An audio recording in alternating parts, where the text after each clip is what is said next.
Hello, everybody. Welcome to the tNb Gaming Podcast here on Sunday, the 17th of July. It is 8 o'clock, and we are live on YouTube. Hello. Hope you're all very well and keeping cool if you are here in the UK. Because I know we do get a few viewers from mainland Europe, but again, you've been having it quite warm out there as well. So anyway, I hope everybody's cool. It is incredibly warm in the pantry tonight. I think where everybody else is at the moment is incredibly warm. So we'll see how we get on tonight. Who passes out first? We've got plenty of liquids on the go. That's the main thing.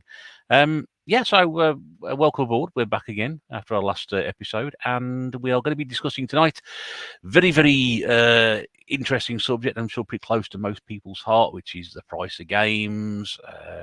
Values of things, etc. We've got a couple of guests on this week, two special guests this week, and a couple of the tNb panel as well. So we shall see how we get on with that. Obviously, chat's there as well. We'll cover the subject of the week in the second half of the show, as we always do. First half, we tend to reserve for things people have been playing, etc., and games we can recommend that we've been playing recently. So if you've got any questions or anything to ask about the subject of the week, try and hold them over to the second half of the show, and we'll try and bring in as many the questions as we can. Just going through the people in the chat who've arrived. We've got Retro Crazy Gaming Manders here. Hi, early. That's good. I like to see people getting here early. Gavin's here. Snoopy Man, hope you're okay, Gav. Mrs. Bear's in the house. Gez is here, who's playing Fall Guys with us last night. Just want to say thank you to everybody who did play Fall Guys last night. I was expecting absolutely nobody to turn up. And we had 28 people playing at one point. Brilliant stuff. One of those people was Generation Pixel YouTuber of the Year. Good evening to you, Stuart. Probably a bit cooler where you are, I expect. We've got the Retrodome music from Germany. Good to hope you're well. Tom, one of my Fall Guys regulars. Hope you're okay, Tom. Won a few games last night as well before the servers started playing up. Ian's here from the RGB Gaming Podcast. Yep, very good, Ian. Hope you are okay as well. And Red 7 from Dubai. I'm sure it's about as warm here as it is there at the moment. Maybe tomorrow. We'll have to see how we get on with that one as well. I was going to put the banner up as well, so I do tend to forget putting this across the bottom. We've got a couple of dates there if you're interested in coming on the podcast, which isn't the podcast. If you're interested in coming on, this is something you want to talk about. We've got 3 dates going across the bottom. I think it's September the 11th. That's an interesting date. Also, the 8th of October and the 22nd of October are free if anybody wants to join in. My email address is there. If you're going to pop me an email, do get in touch and we'll try and firm something up. But yeah, we've got lots of guests lined up over the coming weeks to go. We've got a Saturday edition. The next episode is the 30th of July. I'll say it again at the end. It's a Saturday one. Our show at the end of August is going to be the Bank Holiday Monday as well. So move dates around, but I'll keep you up to date with those. Horatio Van Basten Sean's here. Hope you're okay, my friend. Trev Rock and Roller. Good to see you. We got Ross Bohoho. Good to see you, Ross. Hope you're keeping cool as well. We've also got Sega Shans as well. Nice to see you here. Right. So let's bring in the panel. Got a few people absent this week because of holidays and work, etc., as we always do. So we'll bring in our first special guest this evening. Somebody who knows YouTube pretty well. Somebody I've had the pleasure of spending some time on live streams with as well. And making his, shall we say, triumphant return to live streaming tonight. Maybe a one-off, I don't know. Great to have him on. Been trying to get him on for so long now, and I'm glad he's agreed to do it on the warmest night of the year so far. It is the owner, the co-owner of Hidden Chest Gaming. It's Dainstar. Hello. I wouldn't really say triumphant return. Well, no, I wasn't quite sure. Okay, we'll just say return for the moment. It might be triumphant. You never know. You might get the book through it at the end of it. Oh, I doubt that. Not tonight, mate. For anyone who's ever been to my shop, you will appreciate how warm it can get in here. And I've got 2 fans blowing on me, and I've got like the least amount of clothes I can possibly wear currently. Obviously, after 9 o'clock, you can take off anything else. Feel free. Yeah, if we get 30 likes, I'll go topless and we'll do a Yorkshire stream or something like that. There we go. Somebody can pin that 30 likes, and Dana will take something off. Well, I seem to see you more than anyone because you're here quite regular. Yeah, well, according to most people, I live there basically. I'm there every Saturday, but yeah, you're broadcasting from the shop, and I must apologise to Liam because I did you a great disservice by going to introduce you as the owner of Hidden Chest Gaming. Of course, both of you. I am the owner of the shop. You are the owner. Yeah. Well, for all purposes and things. Oh, sorry, I'll keep going out of focus. It's because of that light behind me. When the sun goes in, you'll be able to see me in 4K. But you are in the shop tonight, so and just some of your items behind you as well. For I've got this lovely ghetto blaster. If anyone's after a ghetto blaster, it's not just any old ghetto blaster. It's obviously been refurbed, tape deck's working, radio's working. It's also been Bluetooth modded, so you can ping some music from your phone and it comes through the original speaker. I've actually got one myself, and I use it all the while. These are the coolest items I'm getting in the shop at the moment. I won't lie. I know you keep going on about them, and that one you had a couple of weeks ago. You look. I was there when you had it, and the look on your face was like, it's like, I can't believe it's doing this. I can't believe it.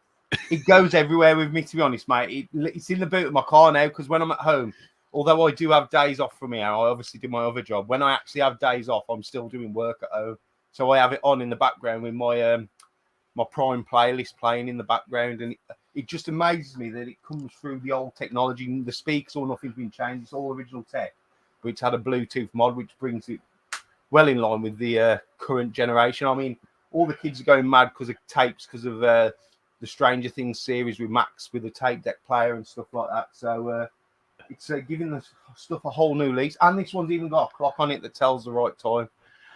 Oh, like a LED type thing. Yeah, LCD, sorry. Yeah. So it's pretty much bang on. There we go. I've got tons of Pokemon cards as well. If anyone wants to buy Pokemon cards. Just before I bring everybody else in, how are things? Obviously, you opened earlier on this year. How have things been so far? It's good. We've done really well, like advertising wise. I seem to be getting out there along Google Maps, Facebook, Instagram. I do post stuff out to people around the country, but I have got a core of collectors. I won't lie, most of my trade is Pokemon and Yu-Gi-Oh cards currently, because I've pushed that market really hard. And I've got a group of collectors who come in on a weekly. I've got graded cards and everything, and I'm getting more of those come in than our gamers at the moment, to be honest. It's just the demographic of how it is. Pokemon's blown up, so that's the market I'm hitting, sort of thing. But yeah, I mean, this isn't a short-term project, but it's not costing me any of the money at the moment. I make the bulk of my income that supports the shop when we do the events like Birmingham Gaming Market, Doncaster. Obviously, I do the toy fair at the NEC as well. I'm looking at doing Stafford Toy Fair. That's the heartbeat of like this side of my business, sort of thing. The shop is just an extra. The main good thing is I get lots of trade-ins. Like, you'll see my shop every time you come in. I've got a new pile next to me of, I think I've cleared the shop and then someone's bought me a big trade-in that I've got to go through, sort of thing. That's right, yeah. Yeah, no, it's good. It's good to hear things are working out. Because obviously, given the way things are at the moment, it's an interesting time to start a business like that. But it's always good to go down, and you've always got something different there on the go when you walk in. It's not all the same stuff. You see different things each time, and that's what I've tried to do. I've not pigeonholed myself just into gaming, which is how I was before anyway. Because like, I'd always got the toy side of things. And I think that's what everyone says when they come in. Like some people, like there was a family in just before you came in yesterday, I think. So the one guy's buying some PS2 games. His son's buying He-Man figures in the other room. So like, there's a demographic for everyone who's into something, if you know what I mean. Yeah. But like, I'm not getting very well off from this. I'm not turning over hundreds of pounds. Don't get any sort of impression. But it's a project for me to move on to. The good thing is I'm starting to get phone calls from big companies who want me to supply their merchandise. Now, that's not me messaging them, that's them finding me. So I've only been open since January, so that shows we're going right somewhere. If I'm getting those phone calls, if you know what I mean, and emails. I'm shit at replying to emails, by the way. Ring him instead. That's the best way to do it. Yeah, ring it. Don't ring me like the guy did yesterday who rang me at 10 o'clock when I was out drinking. I ain't answering no phone calls to do with video games beyond 10 o'clock. Oh dear, mate. Well, I say it's great you're doing so well, and we'll talk a bit more about that as we go on. Just go back to the comments so people have dropped in. We got hello to everyone who said hello to me as well. I'm not being ignorant. Billy Cask Strength Gamer is here. Hope you're okay, Billy. Nice here. Sun's out, guns out. Dana. Thought you only took your stuff off for OnlyFans.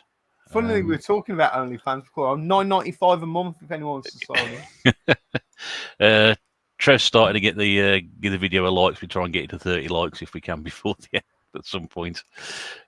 Stu, bring back the 80s. I'm on board for that. That's reference to Ghetto Blaster, which we were just showing off. Big Game Al apparently selling all his Mega Drive games. I hadn't heard. He is indeed. Yeah. He's always doing. Has he got any left? I thought he's sold all the big ones. He's doing all right with them. I mean, that's something I want to like, because obviously this subject this week was one I suggested. Yes. And Big Game Al is one of the reasons I want to talk about, because he gets a bit of stick for his prices, but if you can get him, you can get it. You know what I mean? And but we'll talk about that later when we talk about the price. But Al is one of the reasons I wanted to talk about, because as much as I give Al shit, I do like the guy. Do you know what I mean? And he's had some stick about his prices on some of the games, and you know, he's not holding anyone's gun to anyone's head to pay those prices, is he? But we'll talk about that later. Well, that's it. Yeah, that's definitely something we shall bring up later. Marcus is here, Dad and lads. Hope you're okay, mate. Hope Tommy's there as well. Gordon Give 84 Gaming is in. Nice just puts the link up there, which I'll just leave on the screen. That's Dana's Facebook page for the shop, and I'll just leave that there for a moment. The Instagram's on there as well, but I'll leave the Facebook on there for the moment. I'll try and bring the other two panelists in before I pass out. Very pleased to say we got a returning member back on again. We haven't done him back. I can't remember the last time he was on. He was on a few weeks back anyway. He is our tNb Hall of Fame member. Very pleased to say he's with us tonight. And it's Martin, the Geek Master. Hello, everyone. Hope you're all right. Good evening, Mart. Good evening, mate. And how are you? Are you keeping cool? At the minute with the fan, yeah, but I suspect I'm going to die tomorrow or Tuesday. I really can't do heat. It really does me in. I'm the same. I'm not looking forward to tomorrow at all, actually, but we'll have to see how it goes, won't we? We'll see how it goes. One I don't think any gamers are built for heat, are we? Let's be honest. Maybe Marcus from Dads and Lads with his bloody Lycra cycling or whatever it is. There's a picture for you all now. Oh, and Wooly Weeble Dunk. He's another skinny, and he'll be doing his 7K and posting it in the group tomorrow. That's it. Oh, dear. Well, I'm just kind of glad I work from the office, work from home tomorrow and Tuesday. I can just sit there in my pants. Pants and fan on. I'm done. There's an image that we can all carry with us through, and you know, for the rest of the evening. But no, it's good to have you back on, mate. Thank you very much for really grateful to be here again. Thank you. No, it's no problem at all. Let me just remove the banner because that's slightly annoying me at the moment. We'll come back to that a bit later, and then we'll bring in. We are expecting another guest at some point. They haven't turned up yet, so I'm not quite sure what's happened. That's why I'm checking my phone. But anyway, let's bring in our final member to the evening. He's always here. I love having him here because he's like the perfect sidekick. I don't know what it is. Someone described us as the Reeves and Mortimer of YouTube, so I better bring him in. It is your friend of mine. It's Sean from Retro Games Revive. Good evening, everybody. I'd say Morecambe and Wise, but neither of you are that wise, are you? No. And nobody wants any more, so that's what it is, you know. Oh dear. Yeah, you okay, mate? Yeah. Same as everybody else. This blooming heat. I mean, we shouldn't moan, should we? Because it's pretty rare that we get heat like this. But yeah, we should enjoy it. But crikey, it is warm, and like Martin says, next Monday and Tuesday is going to be horrendous. Well, I just want to point out, Dana, have you stumbled into the wrong stream? This is not Swap Shop. That's end up. Actually, funny you should mention that. I've got some items. Let me go through them, right? We've got now 7 with all the things she said, not the tattoo song. It's actually by Simple Minds, if anyone wants that. You're missing a sticker off the front that I had now 7 when I was younger, and it got a bonus track on. There was a sticker on the front, bonus track, Queen. It's a kind of magic. Yes, there it is. There, yeah. Hang on, let me show that. Yeah. We got a Fisting Energy Pokemon card, whatever that is. Chris Fairclough Top Stadium card. Some paper towels, you know, like when you was injured as a kid at school and it had fixed everything. I've got some of them. That'd be good for my knee. I've got several pictures of David playing Family Birthday, if anyone wants them. And I've got a badge from Garden Festival Wales, somewhere Vale, 1992. I actually went there. Right. I think it was shit, but there you go. If anyone wants to swap any of that stuff, get in touch with Lee, the retro chef, and he'll sort it out for you. I'm sure Birdslow won his photographs back. To be honest with you, I left them at my shop. That's why they were there. They were under the till. I didn't realise he left them there. Oh my goodness, man. Oh dear. Duncan's in. He just popped in for a bit. You're okay, mate. Willie Weeble. 8-bit Rach is here as well. You're okay, Rach? She was on a few weeks ago. I'd say a few weeks, probably a couple of months back now. But hope you're okay as well. Right then. So as we always do at the start, we'll try and go around everybody, see if they've been playing anything of interest or anything they could recommend. Dane, I'll start with you. You're our guest. I mean, I know obviously you tend to focus on the more modern systems, but anything that you could recommend to the good people? Playing, and it's probably of interest to no one. I've been playing Fall Guys. Yes. Last week. Well, actually, I wasn't playing. I was coming on to play COD, and Russ invited me, so I felt obliged I ought to play. So, and obviously, I've been playing COD with Sean Warzone, which, to be fair, right, Sean gets shit for playing COD and Warzone, but what it is some of them geeky nerd gamers who are a bit shit. It's competitive gaming. If you're not hardcore competitive gamer, get out. Gaming's not for everyone. Either get good or get gone. It's as simple as that. Survival of the fittest. Sean, do you agree with me? Yeah, I know, mate. Yes, it is. And the other thing, right, I mentioned it in the group the other day because I found my Vita out at home, so I charged it up. And I've been playing one of my really guilty pleasure games. It's Minecraft. I've been playing Minecraft. Yeah, and literally, like, because I'm a bit of a dick, you know, like, and I'm chatting to people all the while in WhatsApp. I was in mid-conversation. I thought, I'll just play a bit of Minecraft while I'm waiting for a reply. 57 minutes later, I replied to that person because I was just mining away and lost my whole... It's a really relaxing game for me. Like I don't even try and complete it. I don't even know if you can. You got to fight some Ender Dragon or something. I'm not bothered. I'm just foraging and killing stuff. That's all I do. And that's all I've been playing. And I don't care if you think it's a kid's game. Play it. It's one of them that you can spend 2 minutes playing or you can lose your whole evening playing. Yeah. There's no in between. As I say, I was in mid-conversation with someone and I was waiting for them to reply and I literally just picked my Vita up and it was 57 minutes later I replied to them. So the whole conversation was gone. So that's what I've been playing. Got a question for you from Mark, Away the Games. Are you willing to play Bloodborne? Yeah, I'll start playing it the day after I stop breathing, and then I'll play it. It's down on my list of things not to do. Oh dear. I mean, do you play much non-modern stuff now? Is it, or are you just focusing on those systems? I'll tell you the truth. I play the old systems when I buy something new for myself to play. So, like, I bought that Neo Geo. It's home console in it. The Neo Geo. I bought that Kevin Wolford. I played that for a bit. But for convenience, I play modern stuff just because I'm never in my room long enough. I like all my collection because, like, obviously I moved back to my dad. He's in my bedroom, and I'm not appreciate. I appreciate looking at it. I'm not playing it. So I am like, whereas before I was playing more, I'm firmly in the collector's bracket now. Like, I look at it and I think I'm wasting it sometimes. So I'm not actually using it. It's just my possessions. And I often think, if I had to go, it has to go. But I like owning it. I like looking at it. Like the other day, Russ, I told you I got rid of my Xbox original collection because I have never put a disc in my original Xbox. That's right. Not purely. And what else? Something else got sacked off.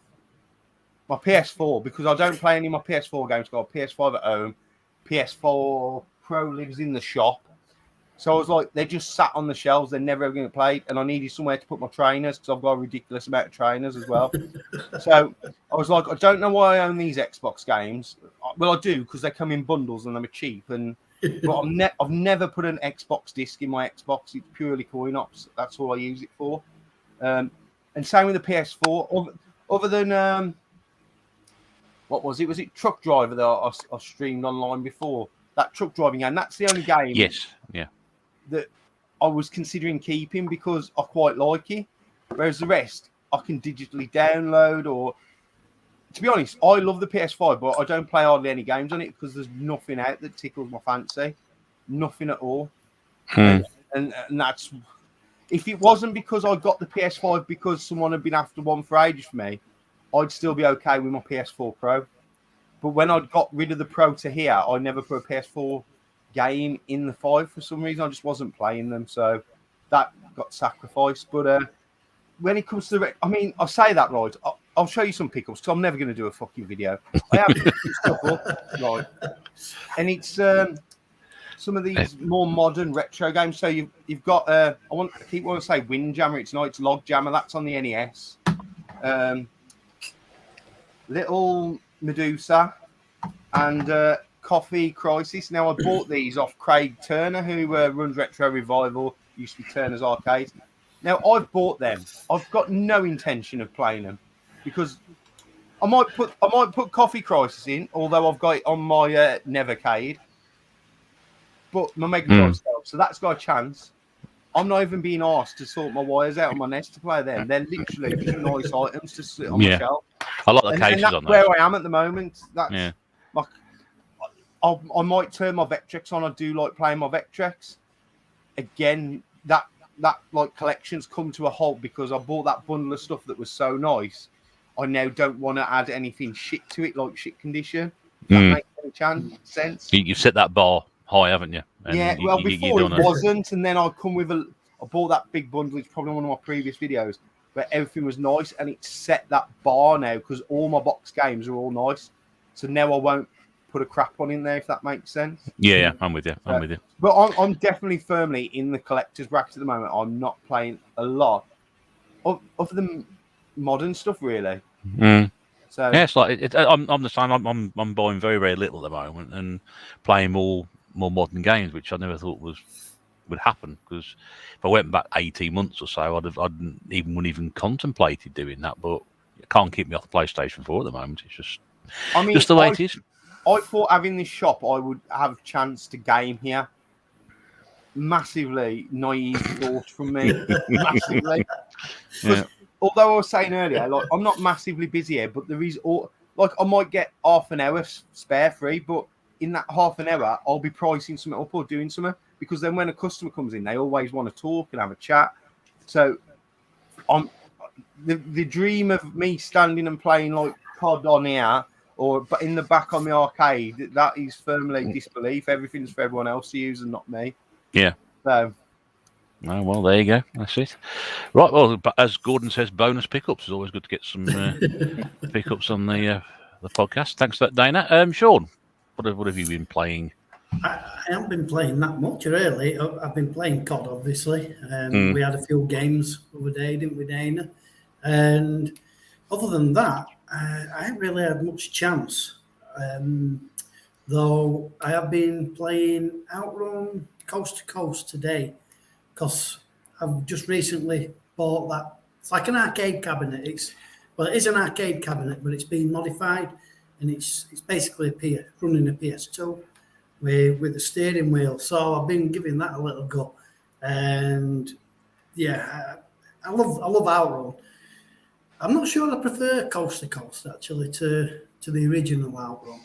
I know there's the drifting mechanic to it, but I think what it is at the moment there's no pedals connected up to this arcade cabinet, so the accelerate and the brake are the paddles behind the wheel, and I find it really, really hard to steer and do your accelerate and brake at the same time. So I might have to plug in the pedals. The guy who had it, he never used them and he never incorporated them into it. He just used the pedals, but I find it a little bit tricky. But yeah, other than that, like I say, I haven't really played it. I'm going to be playing somewhat more in August because they've set up Nintendo August. There's quite a few people getting involved in it. That's right.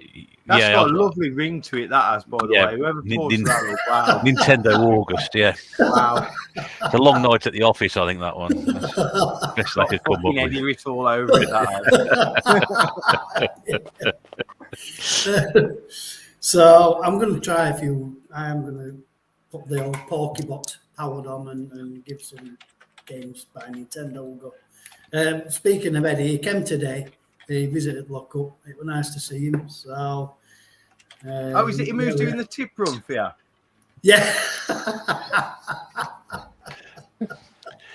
Yes, there's a picture of a lot of PlayStation 2 and Xbox stuff, wasn't there, that was posted, and it's going to be a busy day for the lads at the tip, I think was generally sorted through it. All going into landfill. That's it. All your children's children are doomed because Sean has sent Eddie a load of fucking PS2 tips.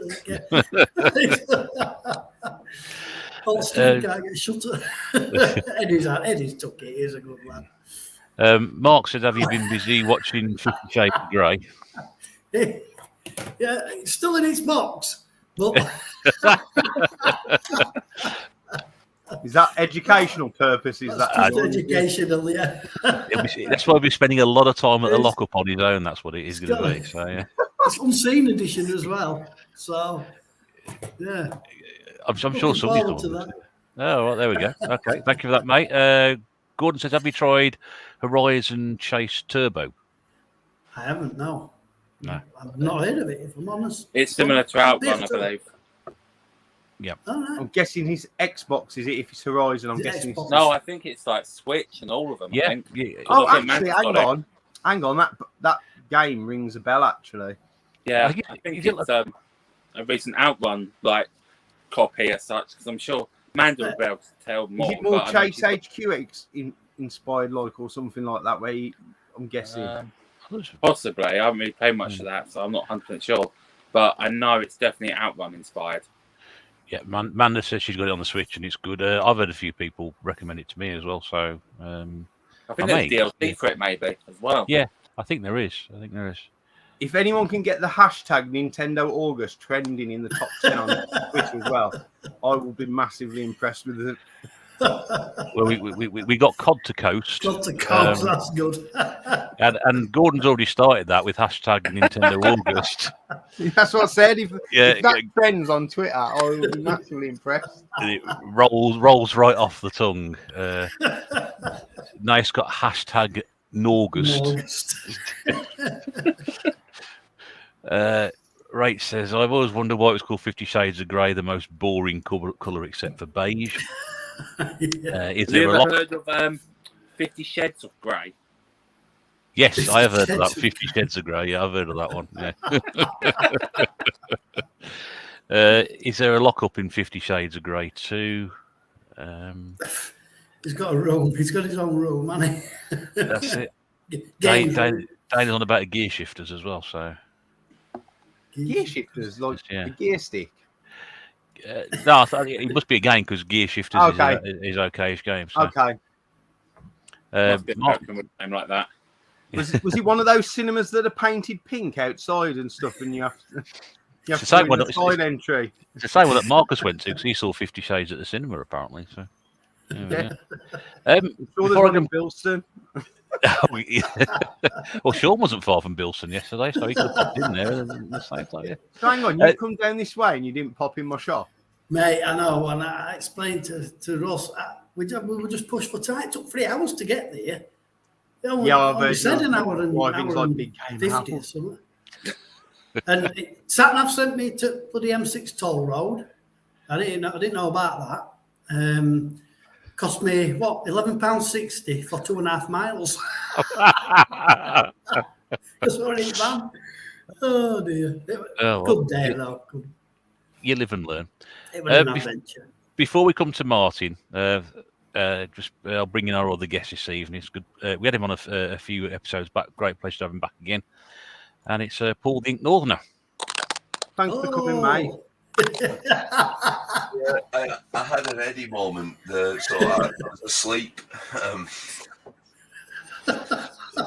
So I just sent you a call past out. I just thought I'd just send a message, see, because something may have happened, or I don't know. I was like, "Oh, you everything okay?" And next thing I know, he's popped up there and messaged me to say he had an Eddie moment. So I was asleep.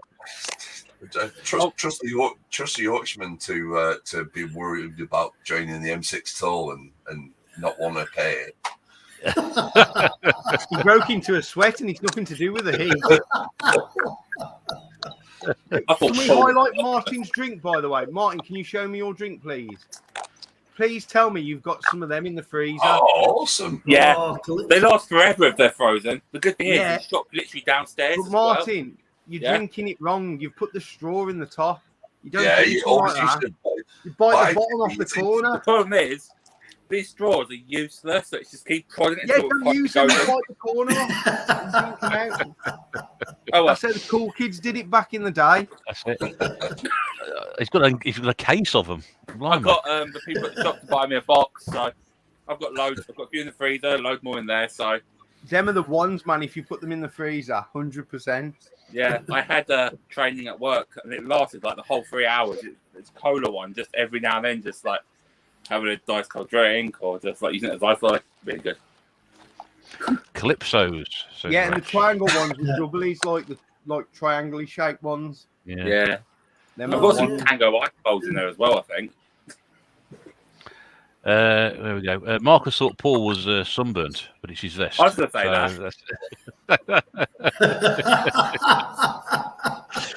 that. Gordon says he was only wearing sleeves and his torso got. And obviously got muscle shirts. Love the Paul and Dana muscle shirts. Double Dragon cosplay. Tell you, the warm weather brings out the worst in fashion. But there we go. Right, Martin. Anything that you'd like to share with anybody? With what you've been playing recently? Well, the predictable GTA. Oh no, not again. Yeah, I bought a new vehicle on there, which is pretty awesome. It's a radio controlled tank, but I got it in hot pink with a flamethrower. So now I just go around setting everybody on fire. Nice. You're a nice lad, really. Apart from I am. this obsession you have with killing people in most inhumanely way possible. But I mean, I landed the helicopter on someone as well. I did read yesterday, if you played GTA in like the most calmest mode, you would still kill like 600 people. Yep. That was the stat. If you tried to play it like really casual and not kill everyone, you'd still kill like 600 people or something. It's true. Which I call a Tuesday, to be honest.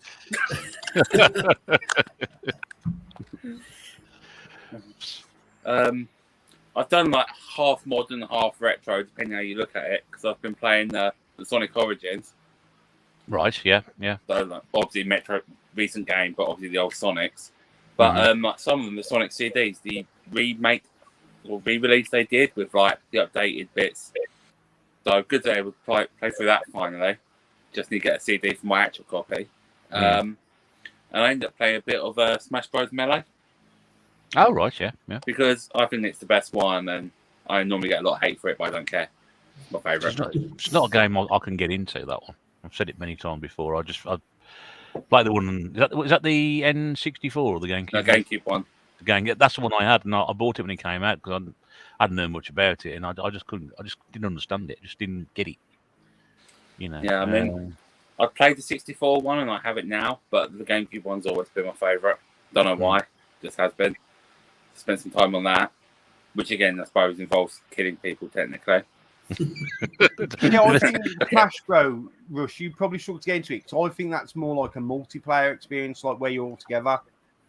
Well, I played it with Claire at the time, and we Yes, just she didn't. probably beats you though, so you're not going to enjoy it. Well, yes, that probably was the case, but I just didn't understand that the whole concept of it. I just We're keeping Paul away. Sorry, mate. Get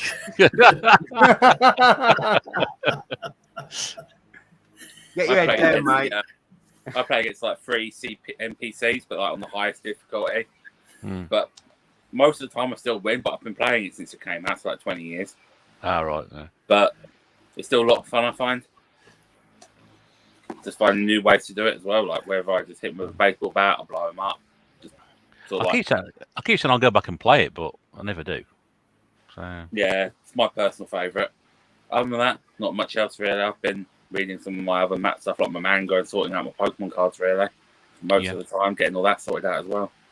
I know, you put a manga video up yesterday or the day before, wasn't it, I think?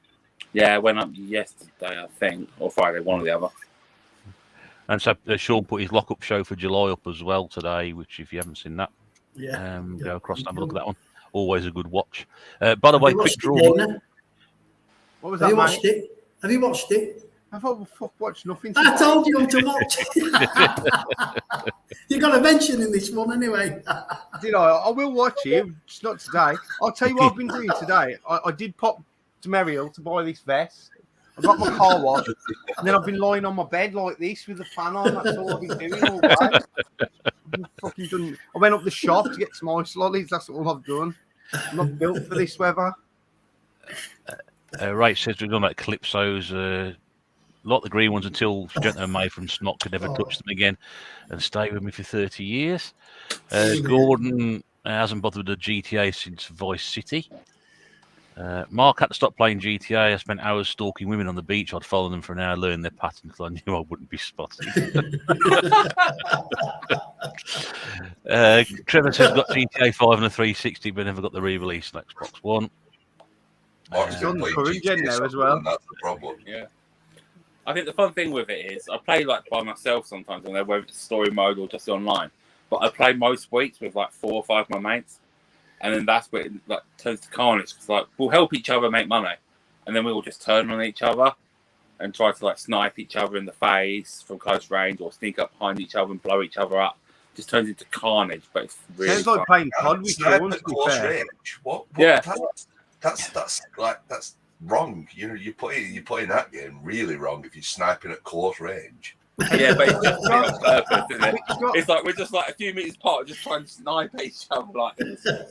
It's like COD, but being able to dress as a hooker. Again, not Something- playing with Sean. Yeah, so, something for everybody there, I think. Sean, I'll send you a picture of what my character looks like. You'll see what I mean. Go on then. I'll send you one later.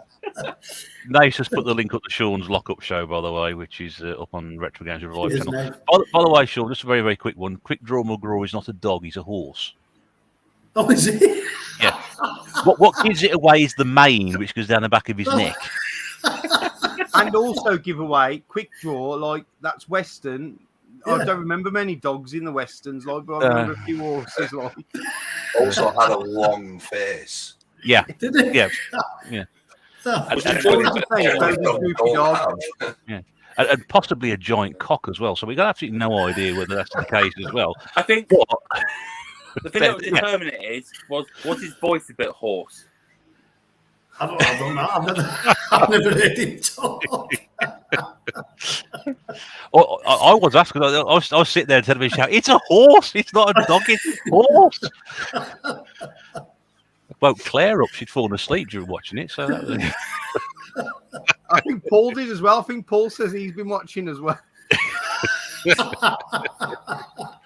I'll watch it later, Sean, about 10:30. yeah. Quick Draw McGraw was a cartoon. That's right. Droopy was in a western. Now in a famous YouTube gang. We called my old IT teacher Droopy. He looked just like him, like with the skin on around the face, like the way it just hung. We just called him Droopy. And Mark says, I thought 5 would clear their old wardrobe out. Obviously, I think it's relating to this evening's selection of tank tops, which are available to buy in the tNb merchandise shop, which doesn't exist yet. Right, Yet. Paul. Yes, I said to say the word yet. Paul, have you been playing anything lately that you'd like to share with us at all? No, I've been asleep. So yes, I'm not proud of this, but I have completed 2 games in the month of July. They are My Friend Peppa Pig and Paw Patrol the movie. Wow, the heavy hitters there, mate. Yeah. Big game out territory, that is. So they are on Game Pass. So I haven't paid for them. Al would have paid for them. Yes. But yeah, I realised that I hadn't hit many achievements this month. I've been playing Far Cry 5. Really, that's what's taken most of my time. Replaying Far Cry 5. But yeah, I had a Peppa Pig sandwich this morning. Is it a Peppa Pig vest that Paul's wearing? Says Marcus. I don't know. It's nice and pink. Is it salmon? Well, yeah, I would say I it's thought more it was Tommy salmon. Pigs. Real men wear pink. I wear pink a lot, so don't worry. I had pink on last night as well when I was out. There's a Facebook Live video of me wearing my pink T-shirt out on Friday, actually, that some of my customers saw. So don't worry about it. But I actually went and played a physical game today. I was out and I played a couple of games of snooker. Oh yeah. I've not played snooker in years, so. We know we saw a picture of the table. Yeah, the two games I've played so far that I've completed are My Friend Peppa Pig and Paw Patrol. So yeah, I'm looking forward to Nintendo August. Yes, that catchy name. Yeah. You know, crap knows what I'm going to play. But yeah. Seriously, you could have done Atari August. Why did no one do fucking Atari August? Ask Eddie. Yeah. See, I knew it was fucking him. That's why he's not here. He knew you'd do that. Why? Nintendo November. It's fucking two ends. It's as simple as that. Yeah, we have PlayStation 1. Yeah, Xbox January. That's the funny thing. Xbox January and Sony April. So we're now Nintendo August. We've got Martin from the Hobby Lodges here. Good evening. We're talking about Big Game Al. He's just turned up. Bang on. He's as prompt as I am. Yeah. Gordon said it's a salmon colour top you've got on, Paul. Al said this looks like a topic I should have been on. Well, if you've been here at the start, Al, if you've been here at the start, you'd have worked out we'd have heard what we were going to talk about. And don't why. go back and listen because I just say nice stuff about you, and I don't want you to ever hear that. I don't hear any positivity about yourself from me. Only time we never say it, you missed it. Yeah. Mark says Amico August. That would have been a good one. Maybe next year. Yeah, or the year after, possibly. Amstrad August. Literally anything other than fucking Nintendo, really. Paul's got the Peppa Pig top from Lady Gaga's old wardrobe. Another suggestion for Amico in April. There we go. 2024. Possibly. I wouldn't hold your breath, though. Especially if you place a pre-order with Argos, who are still taking pre-orders for it on their website. They got no paddling pools. I'll tell you that now in Argos. you could probably buy, pre-order 10 Amicos and sort of stick them together and make a sort of giant foot spa type thing. It's not for most people. Sort of look at 2042. Because they don't exist, so you have no chance of having them as a foot spa. Well, Gordon's obviously got some breaking news. 2042 is when it's being released, so get your pre-orders in now. There we go. Right, okay, so that's great. Thanks for everybody who's been playing stuff recently. Right, so we're pretty much bang on time. So, subject of subject of whatever we're doing here, subject of podcast 59 is the price again. Is somebody opening something? There's a rattling. I don't know. I keep hearing a mic clicking. Yeah. Just say, I first heard it when Paul came on. Okay, the only way to find out who he is mute us all individually and find out whose mic it is. Well, it's not Paul because he's muted himself. Yeah, well, I thought it was Paul. I think it's Martin. It could be Martin. Yeah. I still heard it after I muted. But when maybe it's fans. Yeah, it sounds like somebody's eating something. It's not me. I wish I was. Ice lolly, nipple, anything in that sort of fucking variety. Female nipple, I may have. It sounds like a sweaty arsehole, which is, that's an interesting way of describing it. He'd know because he's always got his lighter on, isn't he? Old no, it's stopped now. Yeah, it has now. Paul. I just think it started when he came on. That's when I first noticed it. Okay, all right. Well, Mike's still asleep, isn't he? Everything else is done. Was that snoring? Right. Only when I start talking. That's what it is. Right. so we're talking this episode about the price of games. It's all an issue, which is, whether as gamers or collectors, where we buy them to play, we buy them to collect. It's all affecting us at the moment. We don't like to talk politics on here. We're not talking politics. It's not about a cost of living thing. It's really about where things are in the market. Dana, obviously, when I asked him to come on, suggested this as a topic. Very obviously handy given the situation and where he is at the moment and the line of business which he's in. So I'll turn it over to you, Dana, and if you want to sort of set the scene for us, and then obviously we'll go from there. Well, to be honest, as I said, it all started from Al. Like, obviously, I know Al, speak to him a lot, and he was selling he's been selling games quite a while. His Mega Drive, and I watched some of the stick he gets for his prices, but people seem to think because he bought something cheap 5, 6, 7 years ago, that he should sell it cheap now. If that's the price and the demographic demands, that's the price. Al's not making. I have never personally bought a game that anyone has made me pay that money for. I'm a grown adult. Questionable to some, probably. Yeah. I was waiting for someone else to say it. But, you make that choice. And especially, like, I've been doing the markets now 7, 8 years. I've had the shop. Gamers seem to be the worst for wanting stuff for next to fuck all. The worst, the absolute worst.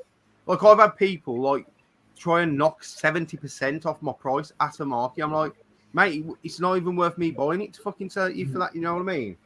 And I don't get it with the toys. The only thing the toy collectors are, they're a little bit more fussier on condition because it is all about the toy condition, whether it's carded.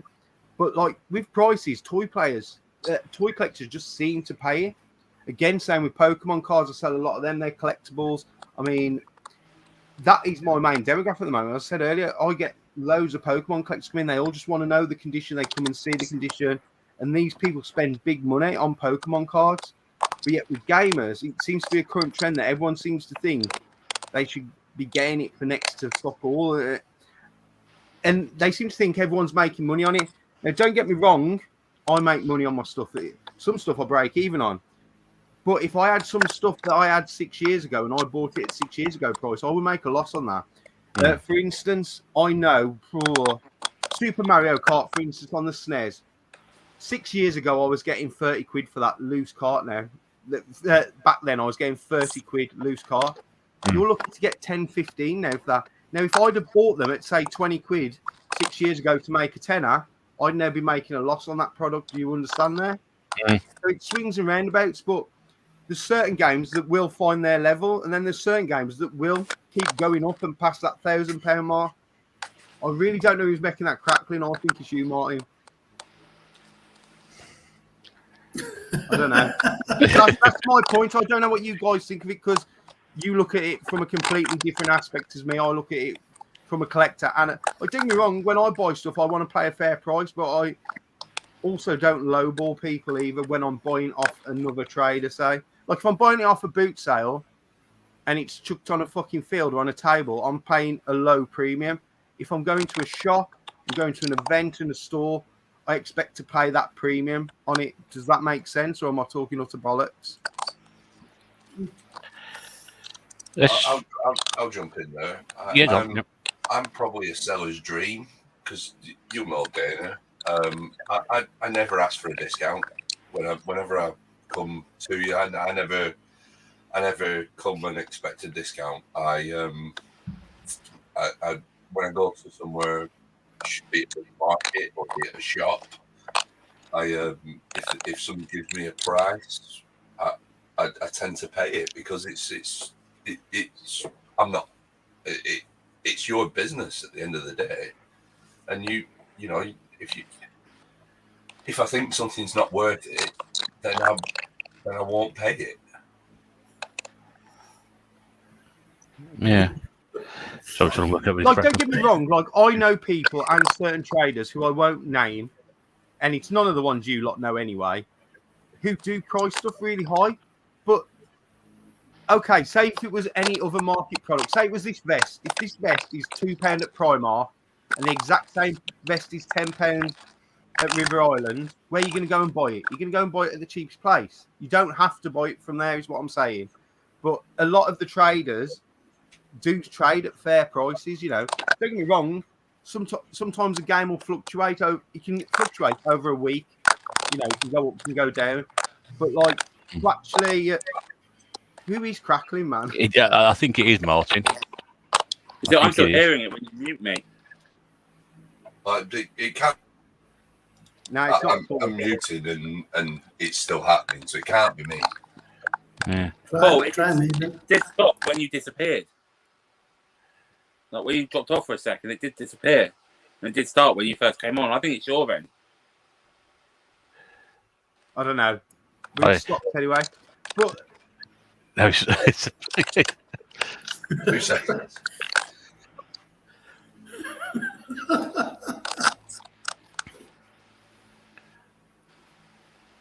if I talk, is it going to carry on? It's not me.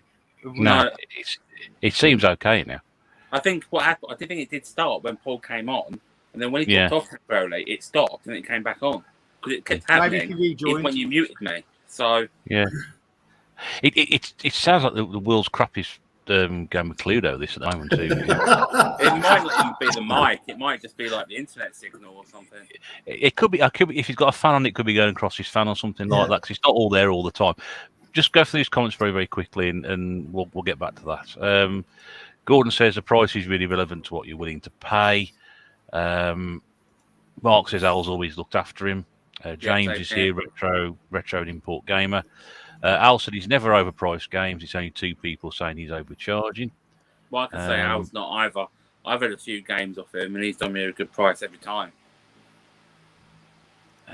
Mark says just in general though, like, because obviously I see it a lot more, and like I'm always, if you're going to buy more than one game off me, I'm willing to wiggle. But if you're buying one £5 game off me, there ain't a lot I can do for you. Do you know what I mean? On the price range of things,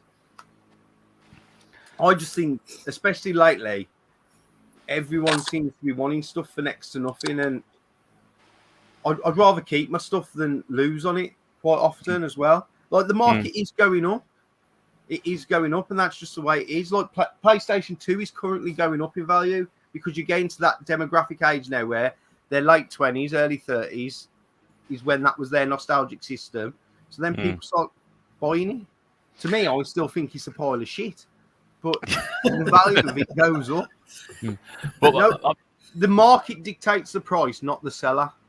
That's the way I see it. Because when I first went to a gaming market, and I would have met you for the first time, Dana, back at Birmingham in 2019 now, I think it was, I can't remember. And people always warn me about going, oh, you'll pay more than, you should do when you were there. But I went around and I found, back then I had my budgets and whatever, and I was like, I could find a lot of stuff which was very, very reasonably priced. And I think people have that misconception of the market's been too expensive, and I've always found sellers like yourself, and I do I tend to get most of my stuff now from independent game shops. I tend to find that the stuff is pretty consistent. You're all priced around about the same, and there's not a lot of difference. Only when you go to the markets and you walk around, you've got like 20 or 30 people doing it, and you can guarantee that somebody's got it £5 cheaper than the guy around the corner. But that's you got 20 people to choose from, whereas most people haven't got many independent retailers next to them at all. We're quite lucky around here, as you know, but a lot of people haven't got anywhere near one near them to go and do that. So if they have got one, that's where they're going to go and pay the prices from.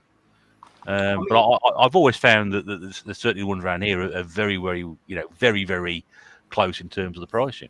I think there's something else to consider with that, which is where you are. I know there's a few, so you potentially have like a competition element. Down here, like we've just got the Retro Hunter, so I think that was reflecting the prices. Like, yeah, you could do the Monopoly thing, but it's like, people have to come here. You want the people to go there, so the prices are normally quite good. And then obviously, I think because you only have one, you then also build up a relationship with like the seller, and that's where you get like say discounts and all that I think as well. The like thing is, though, Martin, is Retro Hunter near London? It's in Leeds, so maybe 45 minutes because driving. you pay a premium for that area. See, I know as a trader, right? People tell me if I trade at London Gaming Market, I can put 10% price on my price, 10 to 20%. Now I can't be asked to do that. I'm not repricing all my items, and I just don't bother anyway. But it's the demographic of your area. Like houses are more expensive in your area. A pint of beer is more expensive in your area. So therefore, the cost of I don't want to call these luxury items, but having any hobby is a luxury. Do you know what I mean? Yeah. They almost are luxury items. So you are going to pay a slightly increased demographic for that area, sort of thing. Whereas if you come up north, like you go to London Gaming Market, say you went to Doncaster, you'd probably see a massive difference in the price of the same sellers who you see at London. That's just the demographic of the area, sort of thing. Like if we went up to Scotland, we'd have to give it to them fuckers for next to nothing sometimes. Oh, sorry, Generation Pixeling and give. Sorry, mate. Yeah, there, yeah. I think it does depend on the retailer, though. Like, I mean, for example, when I bought Sonic CD, like from the Retro Hunter, it was 65 quid, I think it was. Like, no discount, 65 quid. Like, really good condition. And as far as I'm aware, I think that's a pretty decent price. See, you point out there, you're looking at the conditioning yourself when you pick it up. Well, no, I would have bought it anyway. That was just a bonus in this case. No, but what I'm saying is like some people, like if they come in the shop and they'll go, oh, I can get this item on eBay. Like my classic one is my NES up there. I've got a really beautiful box NES. It's the nicest NES I've ever seen. I've got 200 quid on it. Everyone's going, that's really expensive. I went, yeah, but it's not a console to be played. It's a collector's item. Even I appreciate that. Got all the baggies, all the manuals, everything. Do you know what I mean? So you could order the exact same model NES off, I don't know, eBay for 120 quid, but it wouldn't come in that condition. You've got the luxury of coming in my shop or coming to my store and you see exactly what you're buying. There is zero gamble on it. Do you know what I mean? Yeah. It's 100% you, Paul, I think. He's viewed himself again. Yeah, it is. I think it is. I don't know. No, I just heard it then. Plague Locust. Yeah, Plague Locust. I'm muted. I've got a headset on now. It can't. It might not be that, Paul. I wonder if it's your signal, maybe, like just because it's distorting it. Yeah, when you was muted, the sound stopped, mate. For me watching it out, like then, it just stopped straight away. Yeah, I think it's incredibly strange. Could be the mic, or it could be your signal distorting your voice. I'm not talking though. That's the. We'll keep going because. Or is it just them Twitterkism? Like you are talking, but you're looking like you're not. Stu's actually left a comment that's half worth reading out. I'm just about to get to that one because it's nice to have Stu in the chat, and we'll just say we'll go back to PlayStation 2. Greatest of all time. But yes, Stu makes a point. Idiots on YouTube would create the strange ethos. Unless you get something with a quid, you've been mugged off. So all the idiots that watch these morons all think alike. Isn't that Stu's channel just described himself? But I mean, Stu sells at the fairs himself, and I've always found himself to price his stuff, very well. And he did. One time I bought stuff off him, he did me a good deal on that as well. And I'll be honest with you, the thing that boils my piss the most, right, is I can guarantee a day after Doncaster or a day after like one of the Leeds markets or somewhere, there'll be about 6 idiots on YouTube making videos of how expensive it is, but then they will show you their pickups. So, you've been to the gaming markets. There's no fucker leaves there with an empty bag, is there? So if it's all overpriced, they're either there's either one or two things, right? They're either full of shit or they're idiots because they've bought it for overpriced. There's no in between, is there? If they're going to do a video of how overpriced it is and then show you what they've bought, it doesn't make any sense. I mean, when I was at London, I noticed I picked up Killer Instinct for my 64, like just the cart, and I think I got it for 11 quid, but I saw it for just the cart only for nearly 25 quid as well, which I know is I mean, I don't just use CX, but even CX only had it for I think 17 quid or something. It's everything was about 15 quid, and then this one store was near 25, and it's there's no difference in condition. Why are you pricing so high? It's I know it's London, but it doesn't make sense. You're not going to sell it that high when there's 4 or 5 copies found, which are good condition, and 10 quid off. See, the trouble is, CX is a benchmark for people. I use it. Exactly. But the thing is you've got to read between the lines of their price as well. So you've got cart only, boxed, Yeah. and mint. Now, to get something mint for me is highly unlikely unless for me to be classed mint, it's got to be brand new. So, like, you're never going to get a NES game that's going to be actually mint. But if you get one in this really nice condition, but it's not quite the best, you can go somewhere between those two prices. See, because what you can't do as a retailer is charge too cheap that people can go to CX and make money on it. But the difference you've got is, unless you're buying install at CX, you're doing the CX roulette. Okay, you've got the great return system, all that, but that's what I'm saying. Independent shops and traders, when they do events, have that premium of you're looking what you're buying. Like, you know, Yeah. I see people who like do pickups videos after like a Doncaster go, oh, I bought this game, it was this much, but it's got no manual. I'm like, but surely you checked it had got a manual. You had that, you know, it was in your hand. Or there's a label on it. There's a label on it to say no manual or manual, like a lot of them do. So you don't. It's not just YouTubers that do it though. It's like Facebook. I know a couple of you guys ain't on Facebook. It like becomes infested the day after of everyone slagging these markets off. Now, if they want to slag them off, great. But all that will do is stop new people going, and then the markets will disappear, and everyone will moan, and they'll be like, "Oh, we can't go there anymore." Why don't you promote these sort of things? It's like people who slag off CX. Great. Granted, they're not perfect. No company is, but they offer a great service, and they've brought that much retro into like the mainstream that people like Stu can use it to complete sets. You know, you've just got to know how to use and work the system. I've been very critical of them in the past as well, and like a lot of people, but I also come to accept the fact that they are the biggest retailer doing this at the moment. And as you said, Dana, they have brought other stuff in, which has allowed some of these gaps in people's collections to be filled. So, yeah, I mean, they're far from my favourite retailer. I'd much rather come to a shop like yourself or down to Nick's at Vintage Gamer or Get Game at Gornal, the three places I go to probably most of all. I'd spend my money there, but I know that if I want to fill in the gaps or, you know, occasionally see it, get something I really, really want, I will have to go there. But I'm grateful for them being there from that point of view. I might not go and spend as much money as I used to, but granted, you'll still have to use them at some point if you are trying to fill in these collection gaps. Well, the thing is CX is a nationwide pool. I've got a small, 3-4 mile radius of where I'm getting my shit from. CX is a nationwide pool. Certain games I'm never ever going to see in my time of being open, whereas CX will have it come through more often than I will. And if you are a complete set collector like Al, like Stu, like Scott Sager Zombie, you've got to use CX, because if you're relying on me, even if you're relying on the 6 gaming shops around here to find it, you could wait 10 years for that one game to come in between us. Whereas CX have got hundreds of stalls nationwide that you can potentially get from. Okay. Just want to catch up on the comments. I'll come to Sean and Paul about this very, very quickly, and then we'll just take a different aspect. If Paul's mic works. Well, I just got no idea. He says we're just going to carry on and see how we get on with it. Al said he didn't see a big difference between London and Doncaster this year. Gordon said he'll take stuff for nothing. We are trying to get the 30 likes, and then Dana will take something off. So we've got 15 at the moment. So we'll keep going. I'll just get mine off now. I'm not sure what's happened with Stu's comment, but people can't see it. But as Stu said, it's far too much hard work to block everybody. So I don't know. I mean, me and Dana can see it, so I'm not sure what's happened with that anyway. There we go.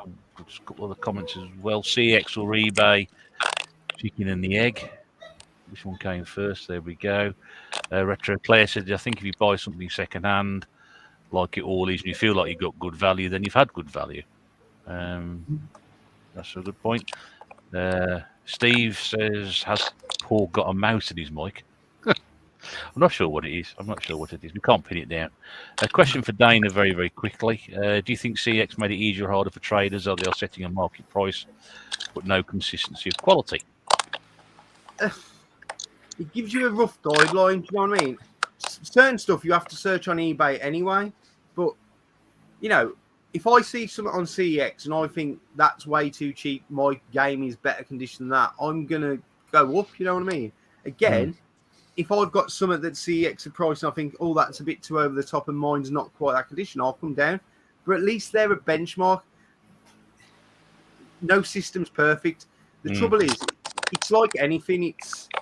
You're relying on an independent member of staff who might be having a shit day to judge the condition of something and when it's pricing.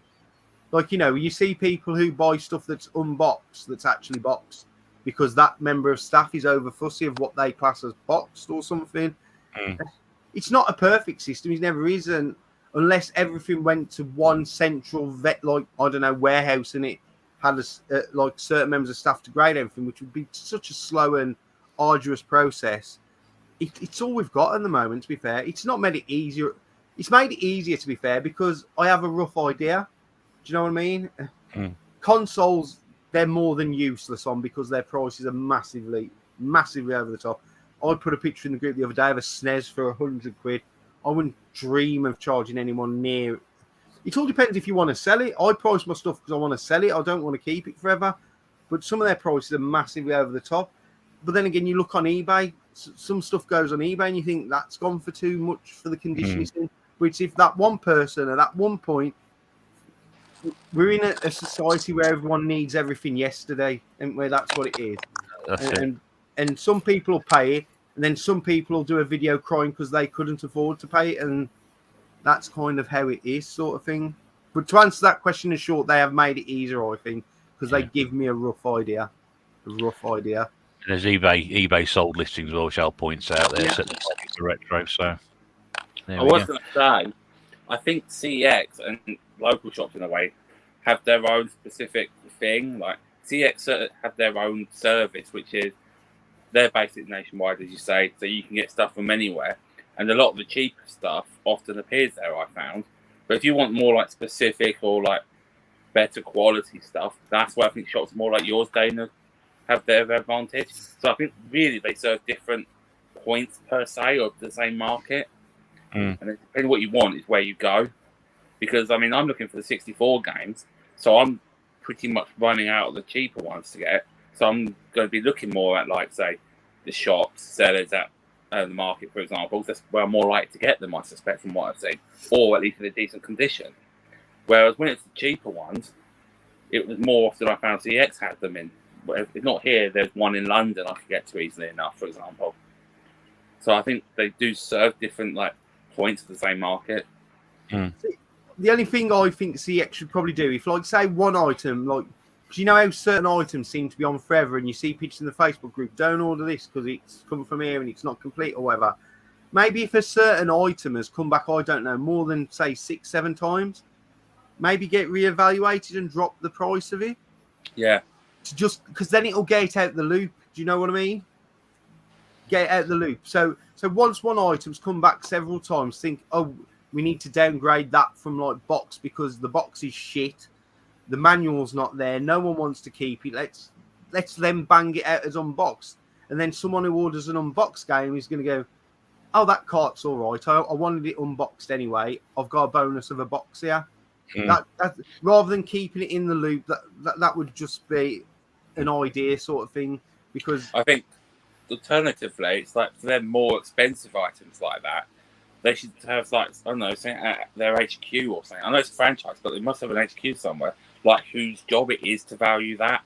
Like, because it's where different stores do it differently. It's like that's what I'm saying. It all depends because you're relying on an independent person in a shop. See, when I used to trade in, I never used to go to the Merry Hill store because there was a member of staff there who I knew was shit hot on his retro stuff, so nothing was getting past him.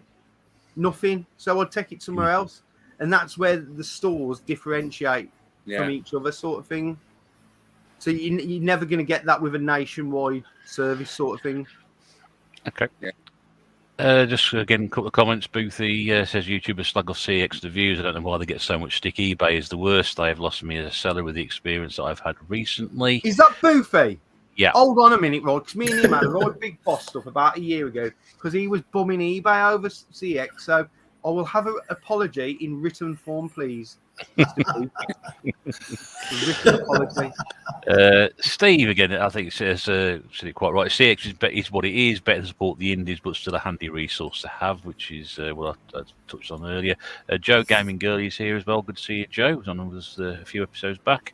Rate said she's seeing games in CX cheaper than other places, but then they've had some proper nice sellers on eBay that have chucked in a load of extra stuff. So luck of the draw. James says if the price difference is a couple of quid, then he would use eBay over CEX. But some stuff is generally cheap in CEX and so worth the risk. And again, I would agree with that as well. Paul, what do you think on this at the moment? I mean, for me, CEX is what it is. It's that I have one locally to me. I would much sooner spend money in hidden chest gaming than CEX. Plug there, Paul. But no, it you know, for me, I've got to then, for me to go to a reasonably decent day's worth of game hunting, I've got to drive to Birmingham. I think. Are you to Birmingham, Paul? Come to Dudley. Well, okay, the Midlands. I apologise. Birmingham. Yeah, so I've got to drive down. I've got to drive the hour and a half down to your area to visit Dana's shop and visit Nick and get gaming and everywhere else we visited last time we were out around there, Russ. Yeah. Whereas if I really want something, I can drive to.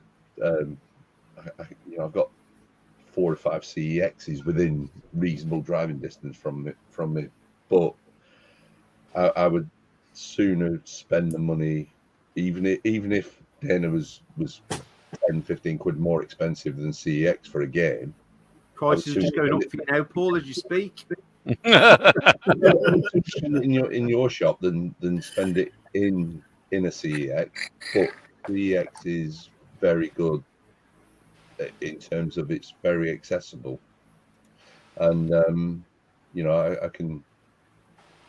So I was just Googled that and then posted it in, rather than, you don't need all that at the end, by the way. Yeah, I was going to say, I wondered what it was myself. That linked to one of my pictures of me or something. But yeah, I would sooner spend the money in an independent, but equally, I don't mind spending it with CEX. It's just, and I don't understand why people slag CEX off, because you've got your warranty that you get with them, and they are what they are. It's good luck trying to find a retro game with Mike fucking Ashley. I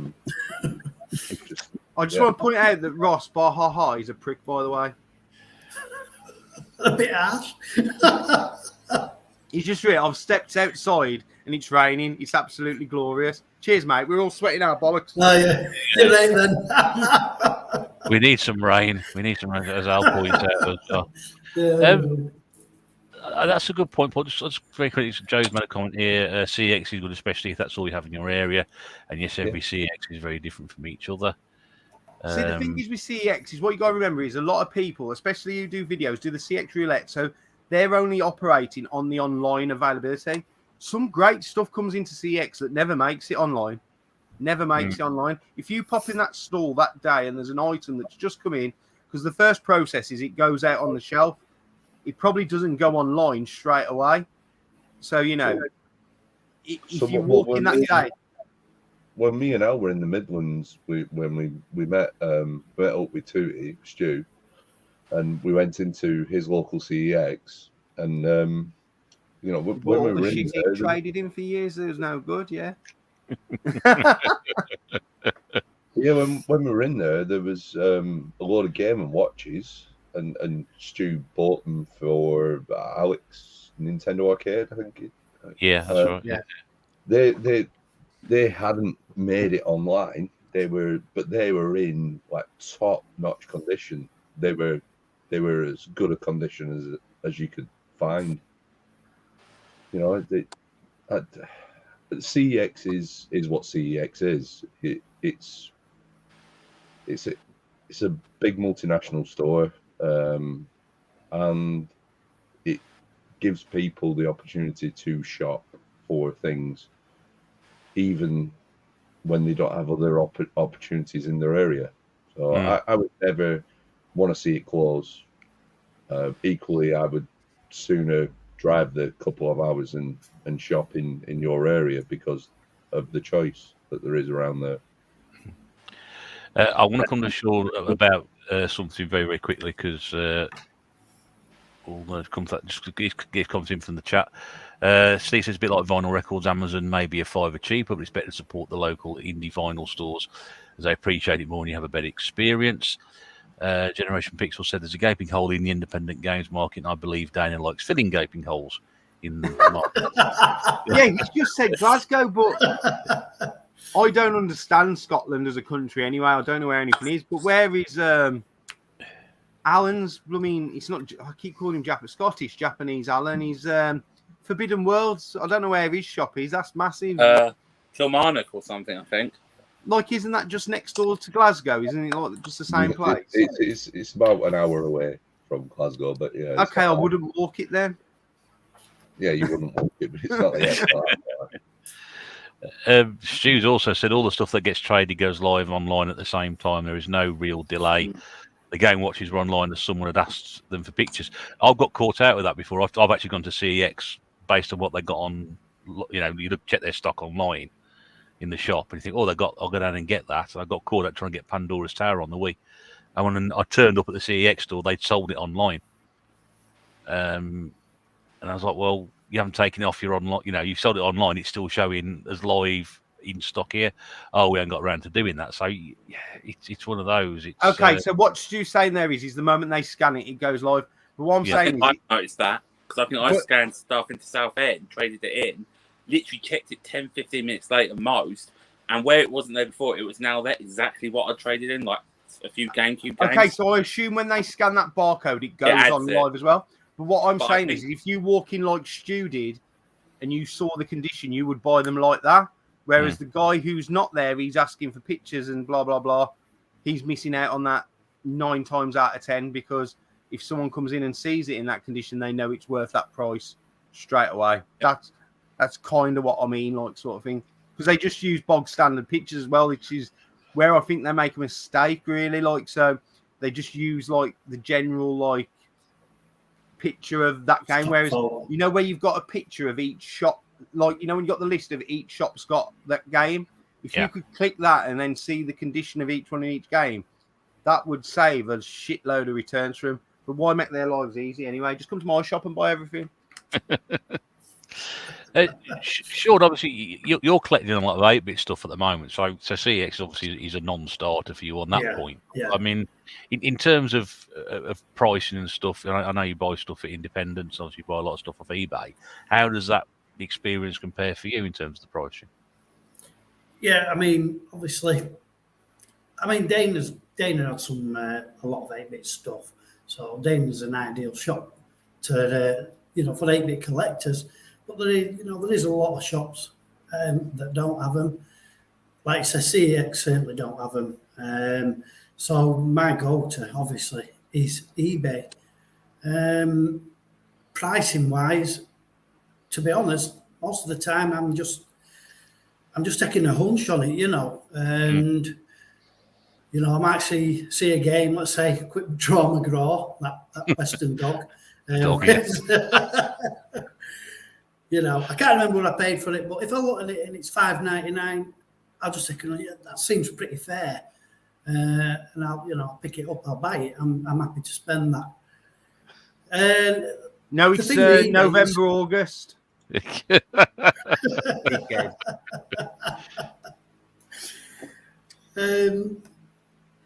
I see, obviously, it's like anything on eBay. If you see two of the same game, different prices, your instinct will be to go for the cheapest. But at least with eBay, you've got photos, you can check the condition, and if there's a considerable difference in condition, then I'm happy to pay the more for the better condition game.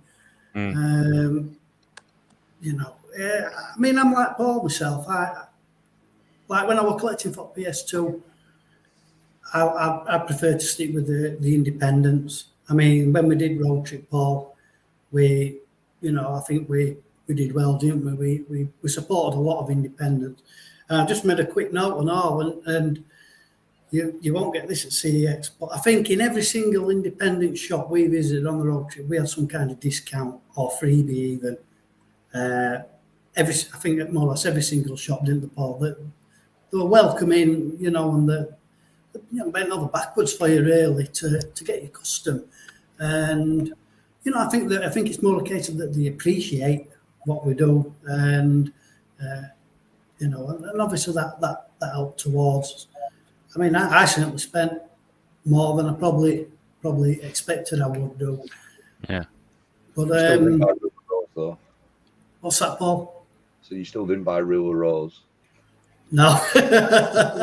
Probably a good job now, considering what you've done with this collection. I mean, to be fair, it's like PS2. If you just go around like the local bins or stuff, you'll probably get most of it. Actually, I was going to say there's That's one how other I'm the Xbox game, Dana. That's the. That's the bin stuff. What Stu chucked in the bin? Go on, mine. What was you going to Well, say? I was going to say, you saying about the bin, it got me thinking. That also brings in like cash converters, because they seem to have a load of random stuff, but then at the same time their prices seem to vary like anything. They've gone more uniformed and checked now, though. I have noticed. Yes, they have. Like back in the day, you could get stuff massively marked down, but even they use CEX as a benchmark, because the local one at Stourbridge used to do me a deal that, like, when I'd trade anything in, they would beat CEX by £1 on the item. So anything that failed CEX used to go to there, and then they'd give me £1 plus on the item. So they're even using CEX, and they're a big company, as the benchmark for certain items. But no, I've seen some really cheap stuff in cash converters. I think within the last month or 6 weeks, most. Like I think I've even seen like PS1 games for like 29p, like basic ones. But I've seen 29p, and it wasn't that long ago. I bought, I think, The Witcher for Xbox One for like £3. It all depends on your local one as well, because they're a franchise. See, the one at Dudley and the one at Stourbridge were the same guy, and they were pretty. Like, don't get me wrong, you get bargains, but then if you went to the one up Blackheath, which is like literally 2 miles away from Dudley, you get completely different prices. Yeah. And there can. It all depends, see, because the guy who owned the Stourbridge and the Dudley one, he owned both those franchises, if that makes sense. So they got some sort of uniform of what they were doing. Whereas the one in Blackheath was then a different guy who owned that. And then obviously you've got some that cash converters own themselves. Yeah. I think maybe also, I think with cash converters, what I've noticed from mine is like conditions taken more into account there. It's not like just a set price for what they deem to be unboxed or boxed. It's like, from what I've seen 2 of them, like both boxed, one's slightly worse than the other. So say it's like 50p cheaper or something. So I think maybe they're, or at least the one by me, it's like more flexible in that regard. The other horrible thing that cash converters and cash generators and said sort of, what would we cast them, like pawnbrokers, are they really? Yeah, I think you would do, yeah. It all depends who brings it through the door. So someone like me who knows what I'm bringing in, they're not going to mug off. No. But then there's certain people of like certain, like, I don't know, not demographics, that's probably the wrong word. Yes, yeah, basically the crackheads who they know they'll give them like £1 an item and they'll snap their arm off for it. Or who are more desperate that's the to get money. market. Exactly. They deal with customers certainly different, whereas CEX have a set price, set thing. So certain people definitely probably get lowballed as well at cash converters and cash generators and I've noticed that in my cash converters. Like I've heard it when I've been there. Like people just desperate to get money, so like they're just willing to take a cheaper price. Whereas you say in CEX, you'll get this price, or at least even if it's boxed, worst you'll get say the unboxed price, but you'll know what you'll get. And I suppose, that's where, like, cash generators as a branch probably are not, but they're a pawnbrokers. That's what pawnbrokers have done since the day of time. If they can get it for as cheap as possible and make as much as possible, that's their business model. Because don't forget, a lot of stuff as well is kept in the back to buy back, and then when it doesn't get bought back, then it gets bought to the front. So some stuff they'll have paid next to nothing for, because some of it will have been paid off, but it's not been completely paid off, and then it becomes stock, and they're making a massive markup on it then, sort of thing. That's kind of how they work. Joe says we love our independent retro gaming shop in Brighton. It's our favourite and can't wait to go back. John's just popped in. Say hi. Hope you're okay, mate. Right, John. But that's couple. having that independent shop in Brighton. If Joe lives in Brighton, it's ideal for it. But for somebody like myself, I mean, even where Sean lives, he's got a good few around him. For me to go to an independent shop, I've got to drive to Ashton-under-Lyne. Yeah, it's not that far, but this is where CEX come into their own, because there's that many of them. There's one in Accrington. I don't have to drive the 22 miles to Ashton, and I mean it's ideal because IKEA's over that way. But but that's where CEX come into their own, because independent shops are amazing, and I would always champion an independent shop over a CEX. But when all you've got is CEX, that is the kind of the important thing. So that is the only place you can shop. So I just noticed Booby. He shut down. He was a good guy, the guy who was on Blackburn Market, but he shut down. See, what you got to remember with CX as well, we look at it like CX are only bothered about us as buyers. Retro is a tiny percent of their income. They're making more money on phones. They're making more money on DVDs, all the laptops and everything. That's their main income, because 99.9% of the population have a mobile phone. Probably 60% of them some point break it between their contract and are after a cheap phone. And they will trade stuff in to get it from CEX. Same with laptops. Probably, 70% of the population have a laptop. How many percent of the population have a retro gaming console? Probably 10. We're a tiny proportion of their market, aren't we, really? Yeah. But what Boothie was saying there, Lewis, who was on Blackburn Market, was a great guy. It was very good, but he, I think, it's different for yourself from when we've spoken, Dana. That you've got a really good landlord, but he had a really bad landlord, and they were pushing his prices, his overheads up. So he then had to pass that on to somebody else as well.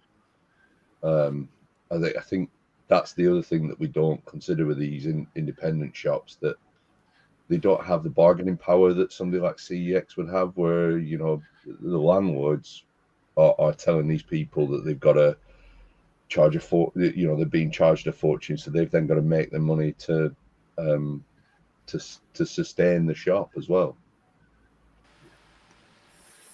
100%. I mean, you've got to think every town wants a CEX. As CEX aren't begging for that space, it's probably the other way around. You know what I mean?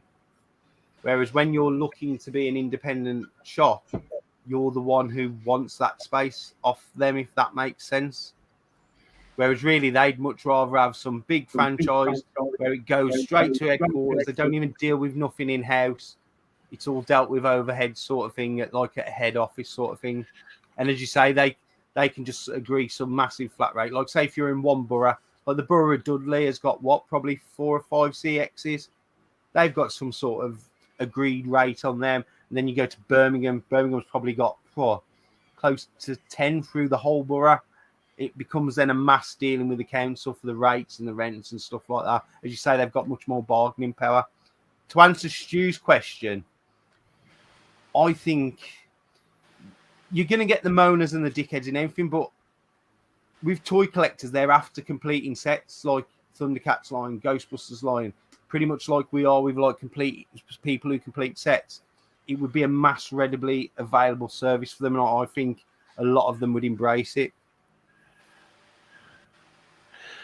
Okay. I just read his comment, and then he writ them right at the end as well. Yeah, I'll just try to go look at that one as well. Do we think toy collectors? That was a question. Would they call it sex toys? Stu says my semi's on already watching Dana in his tank top. There we go. Rachel says, I'm the same, Paul. No retro gaming shops in Manchester, so rely on online and CEX.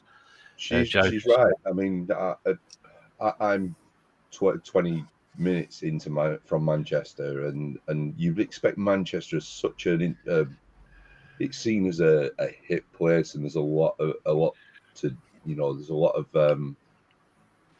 there is a lot of hipster type things in Manchester. You would expect Manchester would have an independent gaming shop, and there isn't one. It's unbelievable. It's got to be down to rates. It's got to be down to. I was just about to say, it's probably down to the fact that it costs an absolute fortune. The closest for me and Rach in terms of independence is we have to go to Ashton, and even then in Ashton, his prices are really good. I would never. I would never take anybody up on the price. The price is what the price is. If you price something at X amount, then it is what it is. If there is any, I'd be interested, because I'm assuming one of them is Rewind Collectibles in Ashton, which isn't really in Manchester. I don't know where the other one is that Eddie's referring to. Yeah, I'd think as well, with all the gaming markets up your neck of the woods, like your Doncasters, you've even got Bury Arcade Club, Leeds Arcade Club, the Leeds events. You'd think that would be more of a hotbed for stuff like that. But then again, it would probably make sense why the markets go there, because it's not a hotbed for that, if that makes sense, because it's an area where there's not a lot of those sort of shops. So we take the shops on tour with a market there. So I thought the one in Afflex had shut down, if I'm honest. Okay. I was going to say quickly, from Joe's comment about Sussex and that, although I think there is like another one which is a little bit further away from me, what I think also determines it is like you can be limited on where you can literally go. Like, I can't have anything, say, to the east of me because I'm pretty much right on the North Sea. And like, Joe can't go any further south. So like, you are limited in where you can actually go. So I think that can like force you to go to wherever else. You mean you don't want an independent shop in the sea? That would be a fun trip. Well, if they do boats or speedos or jet I'm not doing that. sure. I can't swim. I'm not running that one. Steve said big cities have a bit higher rates, same as why arcade clubs in Bury and not got into the big cities like Manchester, Liverpool, etc. Arcade club is out in the sticks, really. And it's a few people commenting. It's easily so the actual reason arcade club is where it is because that's how Andy wanted to do it. He's from the local area. He started 10 minutes down the road from me, and he wanted to keep it as an independent thing for the north. And that's why he's expanded into cities that are. I mean, he's got arcade club in Leeds, so it's he's expanded into places that are in the north. It's that's how he's done it. Could he make more money if he opened one in the south? Probably, but I don't think he would go that far south. I think it's because he's a northern lad and he just wanted it in the north. Raz wants a different camera angle. I can give him some very good angles if he wants, and he wants to pay $9.95 a month for it on OnlyFans. He's got the worst angles. Has he watched his own videos ever? Cheeky little shit. Fucking ABBA reject.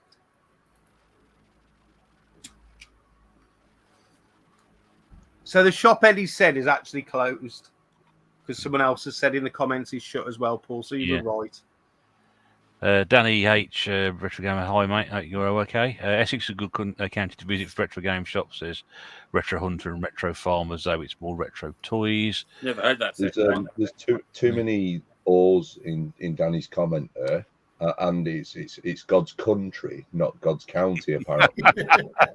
Yeah, well, I thought I'd read it wrong as well.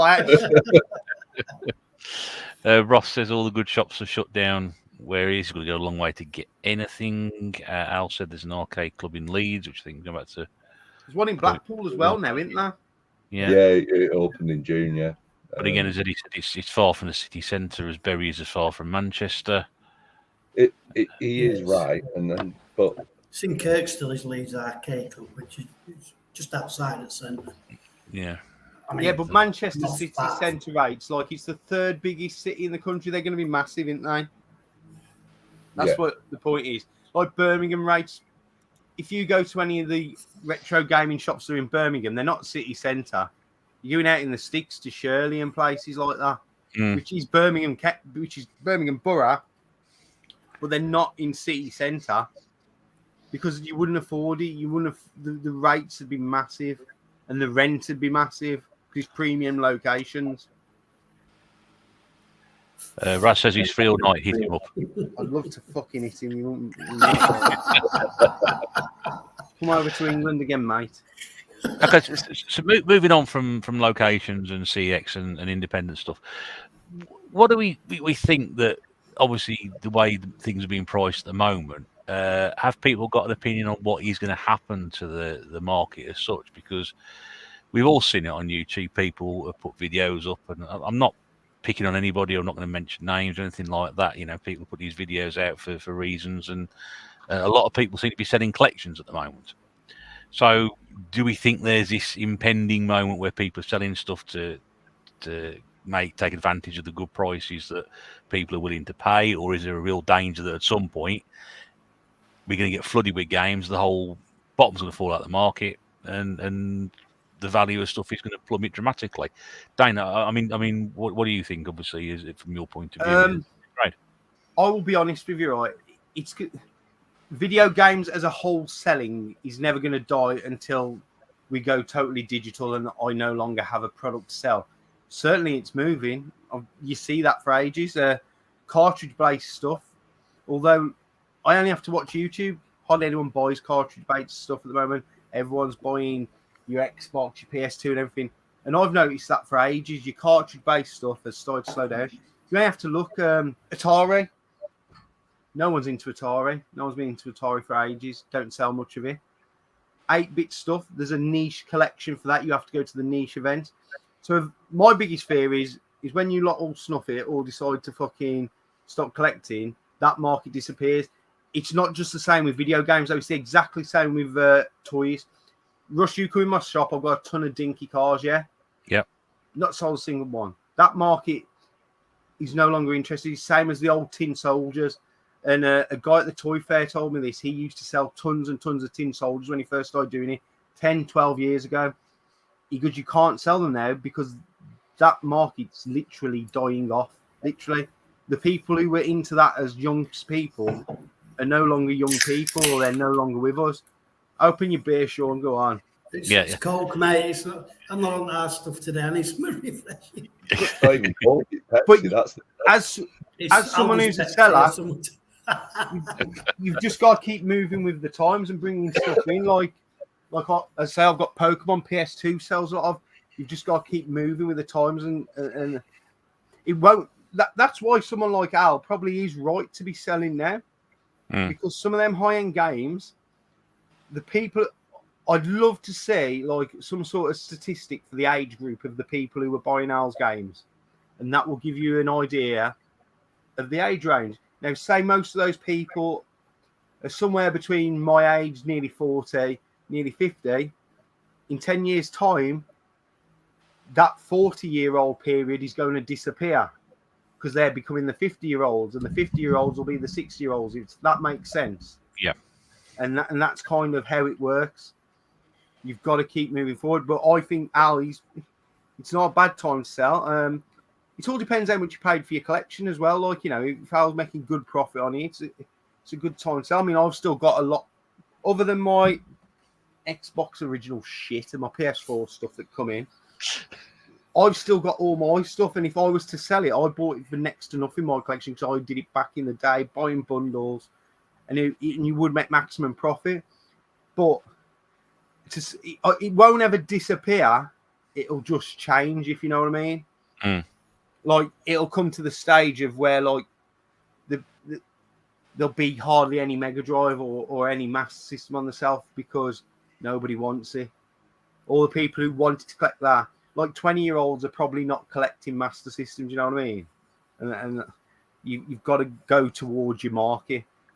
as I say, I would love to see a statistic for all the people who Al sold the games to roughly gauge their age range, sort of thing. So I'm guessing it's late 30s, early 50s, at like about Stu's age, really. Ollie's here, 8-bit boy. Hope you're okay, mate. Stu actually said if you had £1 for every time some moron says the market will crash in the last years, he did for £579. That's it. Very accurate. It's not going to crash. It's just going to change. Yeah. As I say, like, you know, Atari games, some of them Atari games, if I probably had them, I don't know, 10 years ago, I'd be probably looking for 15 quid each. Now they're mainly between 3 and 5 because no one's really that bothered in them. It's a very small niche market. Same with the 8-bit tapes. It's a very, very niche and small knit market. Joe says she likes Atari, so, you know, might be able to sell a few to her. That's an Atari game. I like Atari, but... Yeah, I do as well. I love my say, like, something, for all we know, something could happen that could trigger a change in the prices. Like, this might affect you, Dana. Don't know if you're aware, but you said about the Pokemon cards and Yu-Gi-Oh cards being a big thing for you. Massive. Did you know that the founder and creator of Yu-Gi-Oh died about a week and a half ago? So, like, there's been so much interest I've seen on social media in that time. Also, before he passed away, I noticed there was a lot of trending on. See, this is where Facebook and social media, like, they must know what people are looking up. So a lot of people must have been searching, like Yu-Gi-Oh. So I think, is it Gaming Bible? One of the, like, main trending things on Facebook. They did a post saying the top 4 or 5 most popular trading cards, or Yu-Gi-Oh is still popular after 15 years and all that. Now, the instant they start spamming social media with that in everyone's feed, it puts it back in people's minds. Yeah. Like, I've got people messaging me about Yu-Gi-Oh and Pokemon cards who I've known for 20 years and I didn't even know they played the game. And they're messaging me after stuff. It's all about, as I say, social media tracking their marketing. And I noticed the last month or so, especially with Yu-Gi-Oh, because I didn't know much about it, there was lots of posts saying, why is this game suddenly popular again after, I don't know, I think it was 15 years or something, or 25 years or something like that. But yeah, he passed away, he drowned, didn't he, the other day or something? Yeah, scuba diving. I thought not a Squirtle accident then. No, that's the wrong thing as well. It's the only Pokemon I know apart from Pikachu, so there we go. We were talking about Yu-Gi-Oh though, Russ. That's the... you mentioned Pokemon cards. I sort of glazed over at that point, so it's all right.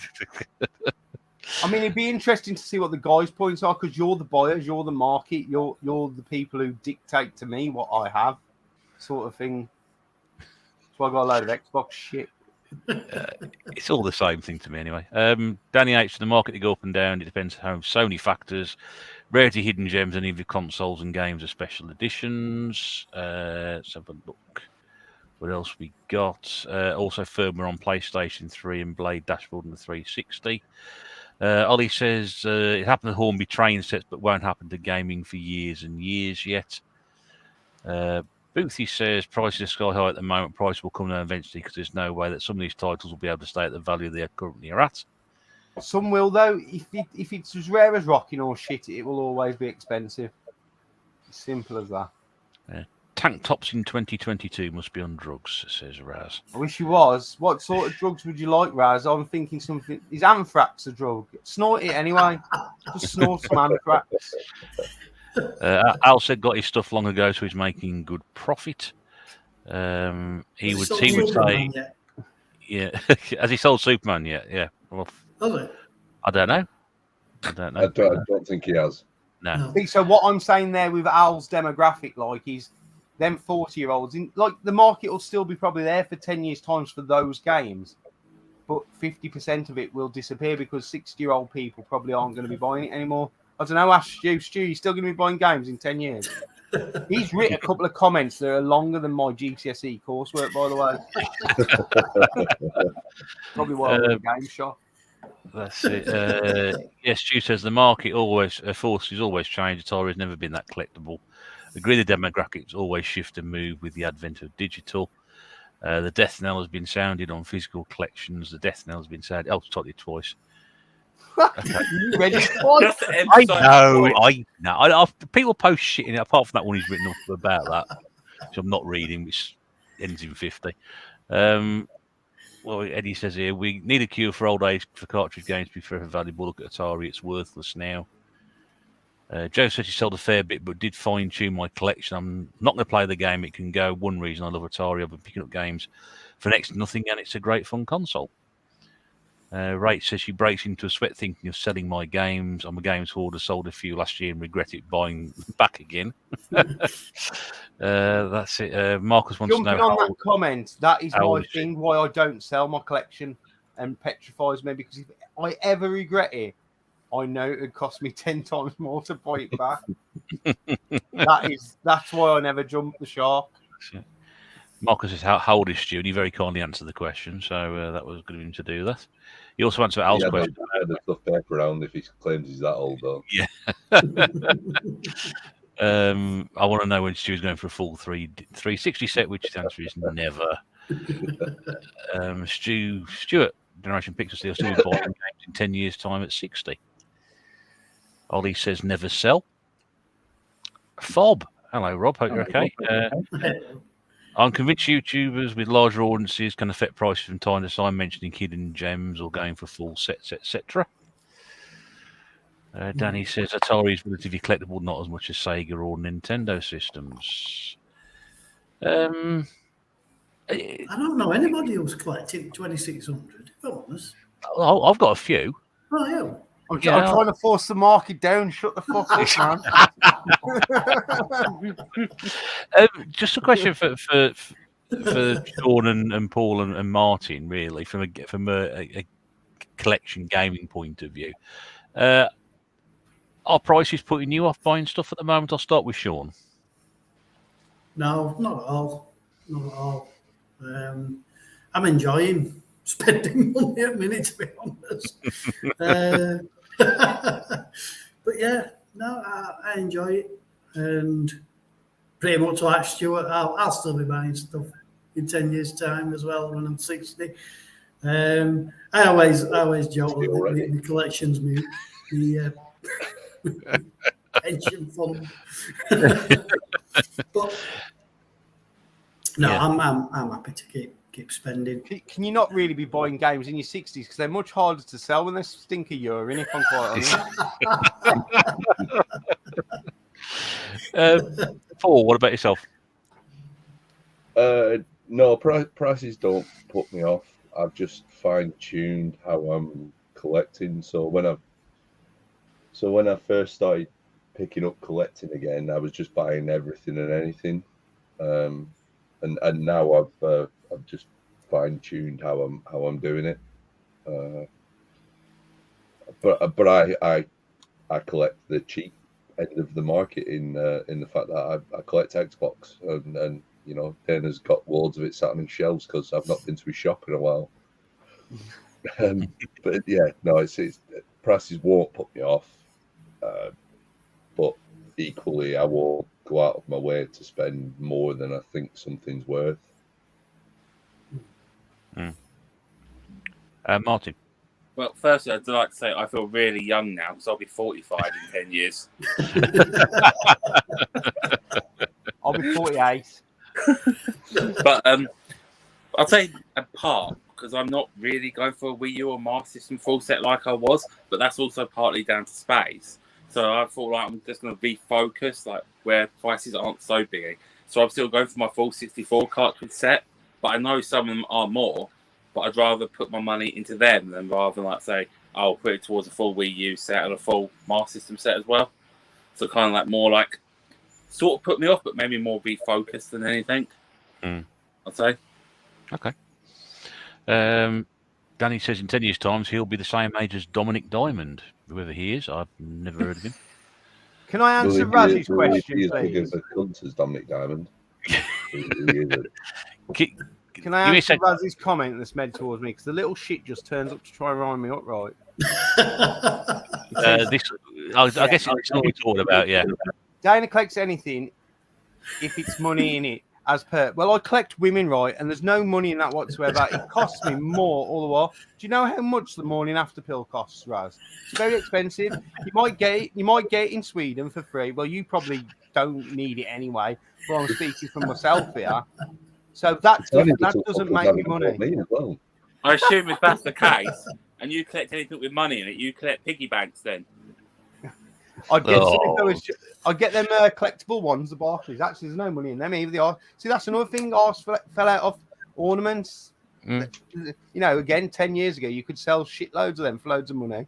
It's like a market that changes. No one wants ornaments and shit around the house anymore. Yeah, as Claire says, antiques market fashion's changed too, but everything comes around again eventually. Which is why there's 80s fashion in Star Trek. I'm just waiting for Royal Dalton to come back in. I've got a shitload of that to sell.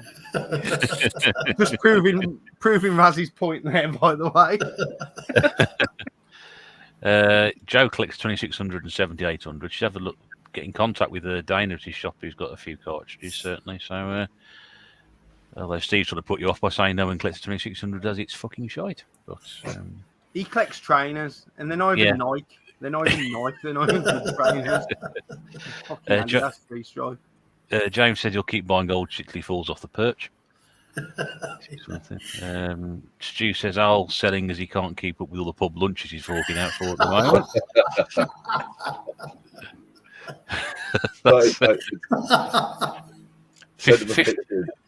Picture earlier, a double gin and tonic near me is £5.50. He can only dream of it costing him that much. I was gonna say, yeah. That round of drinks you posted about the other night as well was at £65. That was something else in London. To be fair, if you venture into the old pub I used to run my football team from, you can get a double with any mixer for £3.70. Wow! Follow me for more money saving tips. He's gonna start one of them now. I think there's some sort of ethos as well that, like, as I say, Al was the main reason I was thinking about game prices.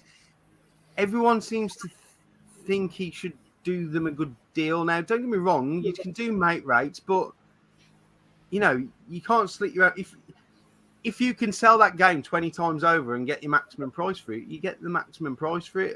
You know, it's different if you're doing a straight trade. I do loads of straight trades with people who I know.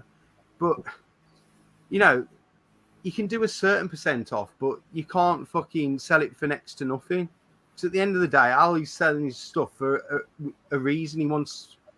Can I tell everyone now? You want to buy a house? Don't fucking buy that one in Middlesbrough. It's a shithole up there, and end up buying a fucking Gordon / a gamer and all them fucking reprobates. Middlesbrough. Yeah, well, Durham in it, same place. 6 fingers on each hand. That's why I'm quick at typing in the comments. It costs a hell of a lot more in Durham, though. But you know, I've seen people sell stuff, and I've sold stuff to people, and I've done them a good rate because they're a mate, and then you see them selling it on 6 months down the line. I won't mention who it is. It's no one who's here or in the comments anyway.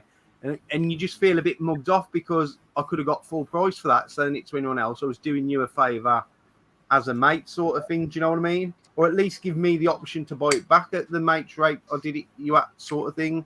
I don't know. That's just probably more my ethos. Like, I've got certain things that will never ever come to this shop, even if I sold up my collection, because they were gifted to me. So I would either gift them back to that person who gifted them to me, or I would gift them on. Do you know what I mean? That, I don't know. That just be my ethics as a person. Although I'm a ruthless businessman, according to the Swedish little twat. Jags ain't free, you know. Yeah, I think it's a good point. You know, it's it goes back to the selling the collection. If you want the maximum value for it, you should be, you know, it's your stuff. You should be able to sell it for what you want. Yeah. If you don't want to pay it, jog on.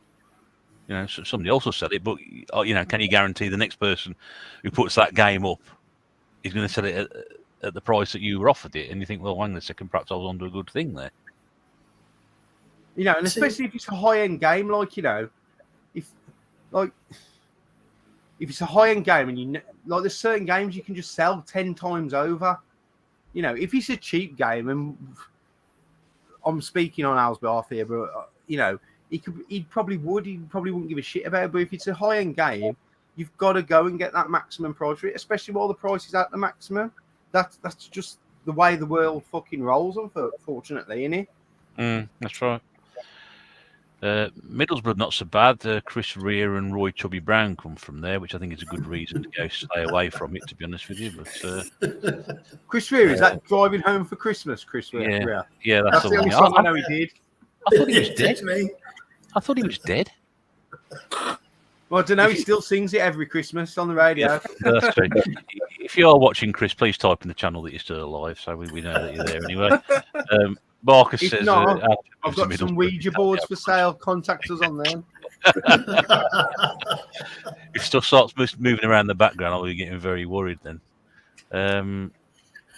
What's this funny? Dana, good try, looking good. Hit me up.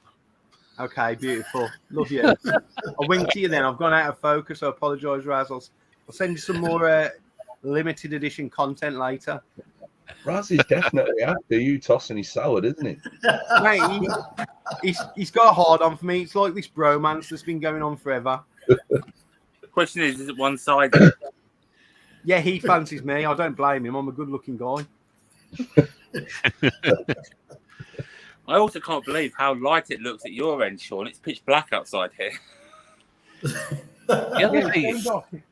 It's gone dark here, isn't it? Yeah. We are now learning science of how the sun works as well. So down south where Martin is, it's pitch black. Yeah. Where me and Russ Sam, it's like this. And where Sean is, it's blue skies, and it's really blue sky behind Paul, to be fair. I think It's almost 3 in the afternoon where Paul is. I think if you get as far as Raz, it's broad daylight, isn't it? It's up in Scandinavia, so... Fucking shining from one side of his ear to the other. Fucking nothing in the middle.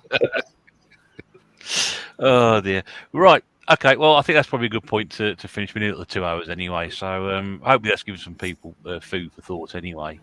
We've got our opinions. You'll have your opinions. You may have disagreed or agree with what we said tonight, but always an interesting discussion because it is something that's very much at the heart of what a lot of us do. We all use various shops and online sites and high street places, independent game shops to buy games from. It's always something that we're looking at. We all want the best bargain. I will go back to something which go back to CX as well. Sometimes you do get something from CX and not as advertised, so it might be, say, a boxed one, and when you get something, it actually turns out to be a complete copy.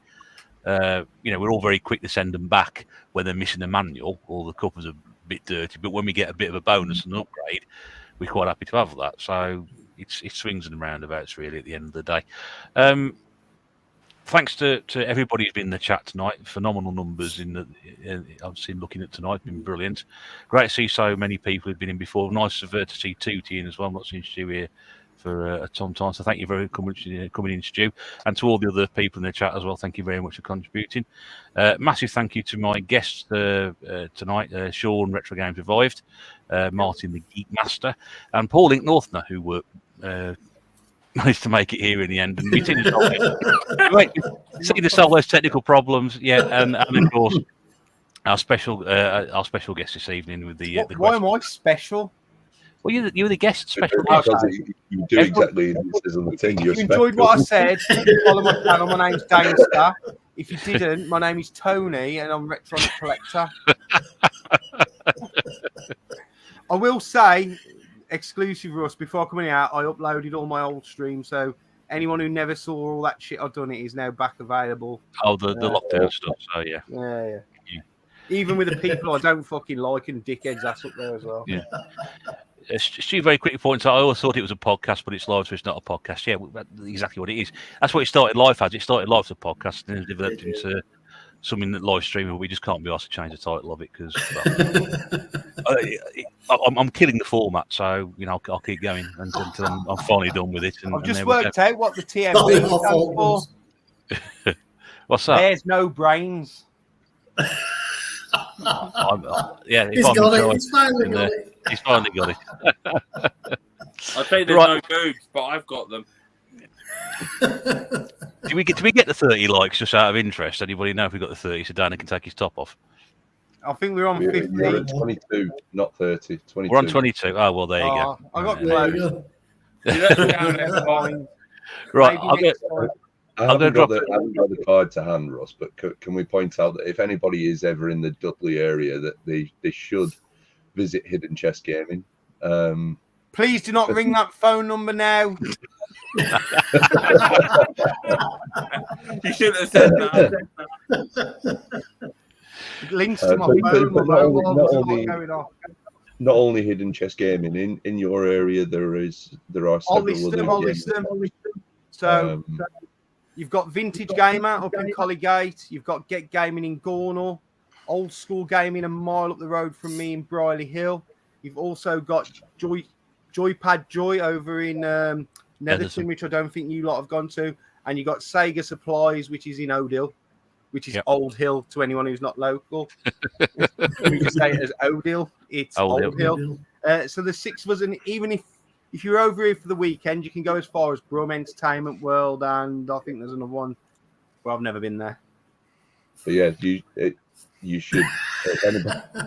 If anybody is in that area, they should definitely visit all of those shops, because they are all very, very good at what they do, and you can also visit CEX when you're there.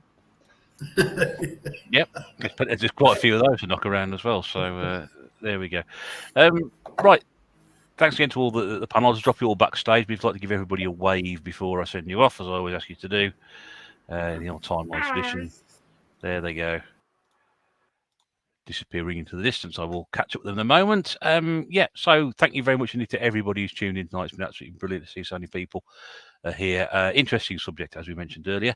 Just a couple of dates for your diary. Next TNB is the 30th of July. That is a Saturday. Okay, because there's something else going on the Sunday, and I can't be bothered to move the dates again. So we're going to do a special Saturday 30th of July, same time, 8 o'clock. Already got the guests lined up for that one as well. We've got a spare date in September, which is the 11th of September, and also looking for guests for October if you fancy being on. Drop me a line. Email address will just stick across the bottom very, very quickly. I'm whacking up there. So 11th of September, 8th of October, 22nd of October, the next dates I've got free. RetroBear1975@gmail.com. Please get in contact if you would like to come on and be a guest. If you want to come back on, you've already been on before, like Paul and Martin and have been on before as well. Feel free to get in contact. We happily have you back.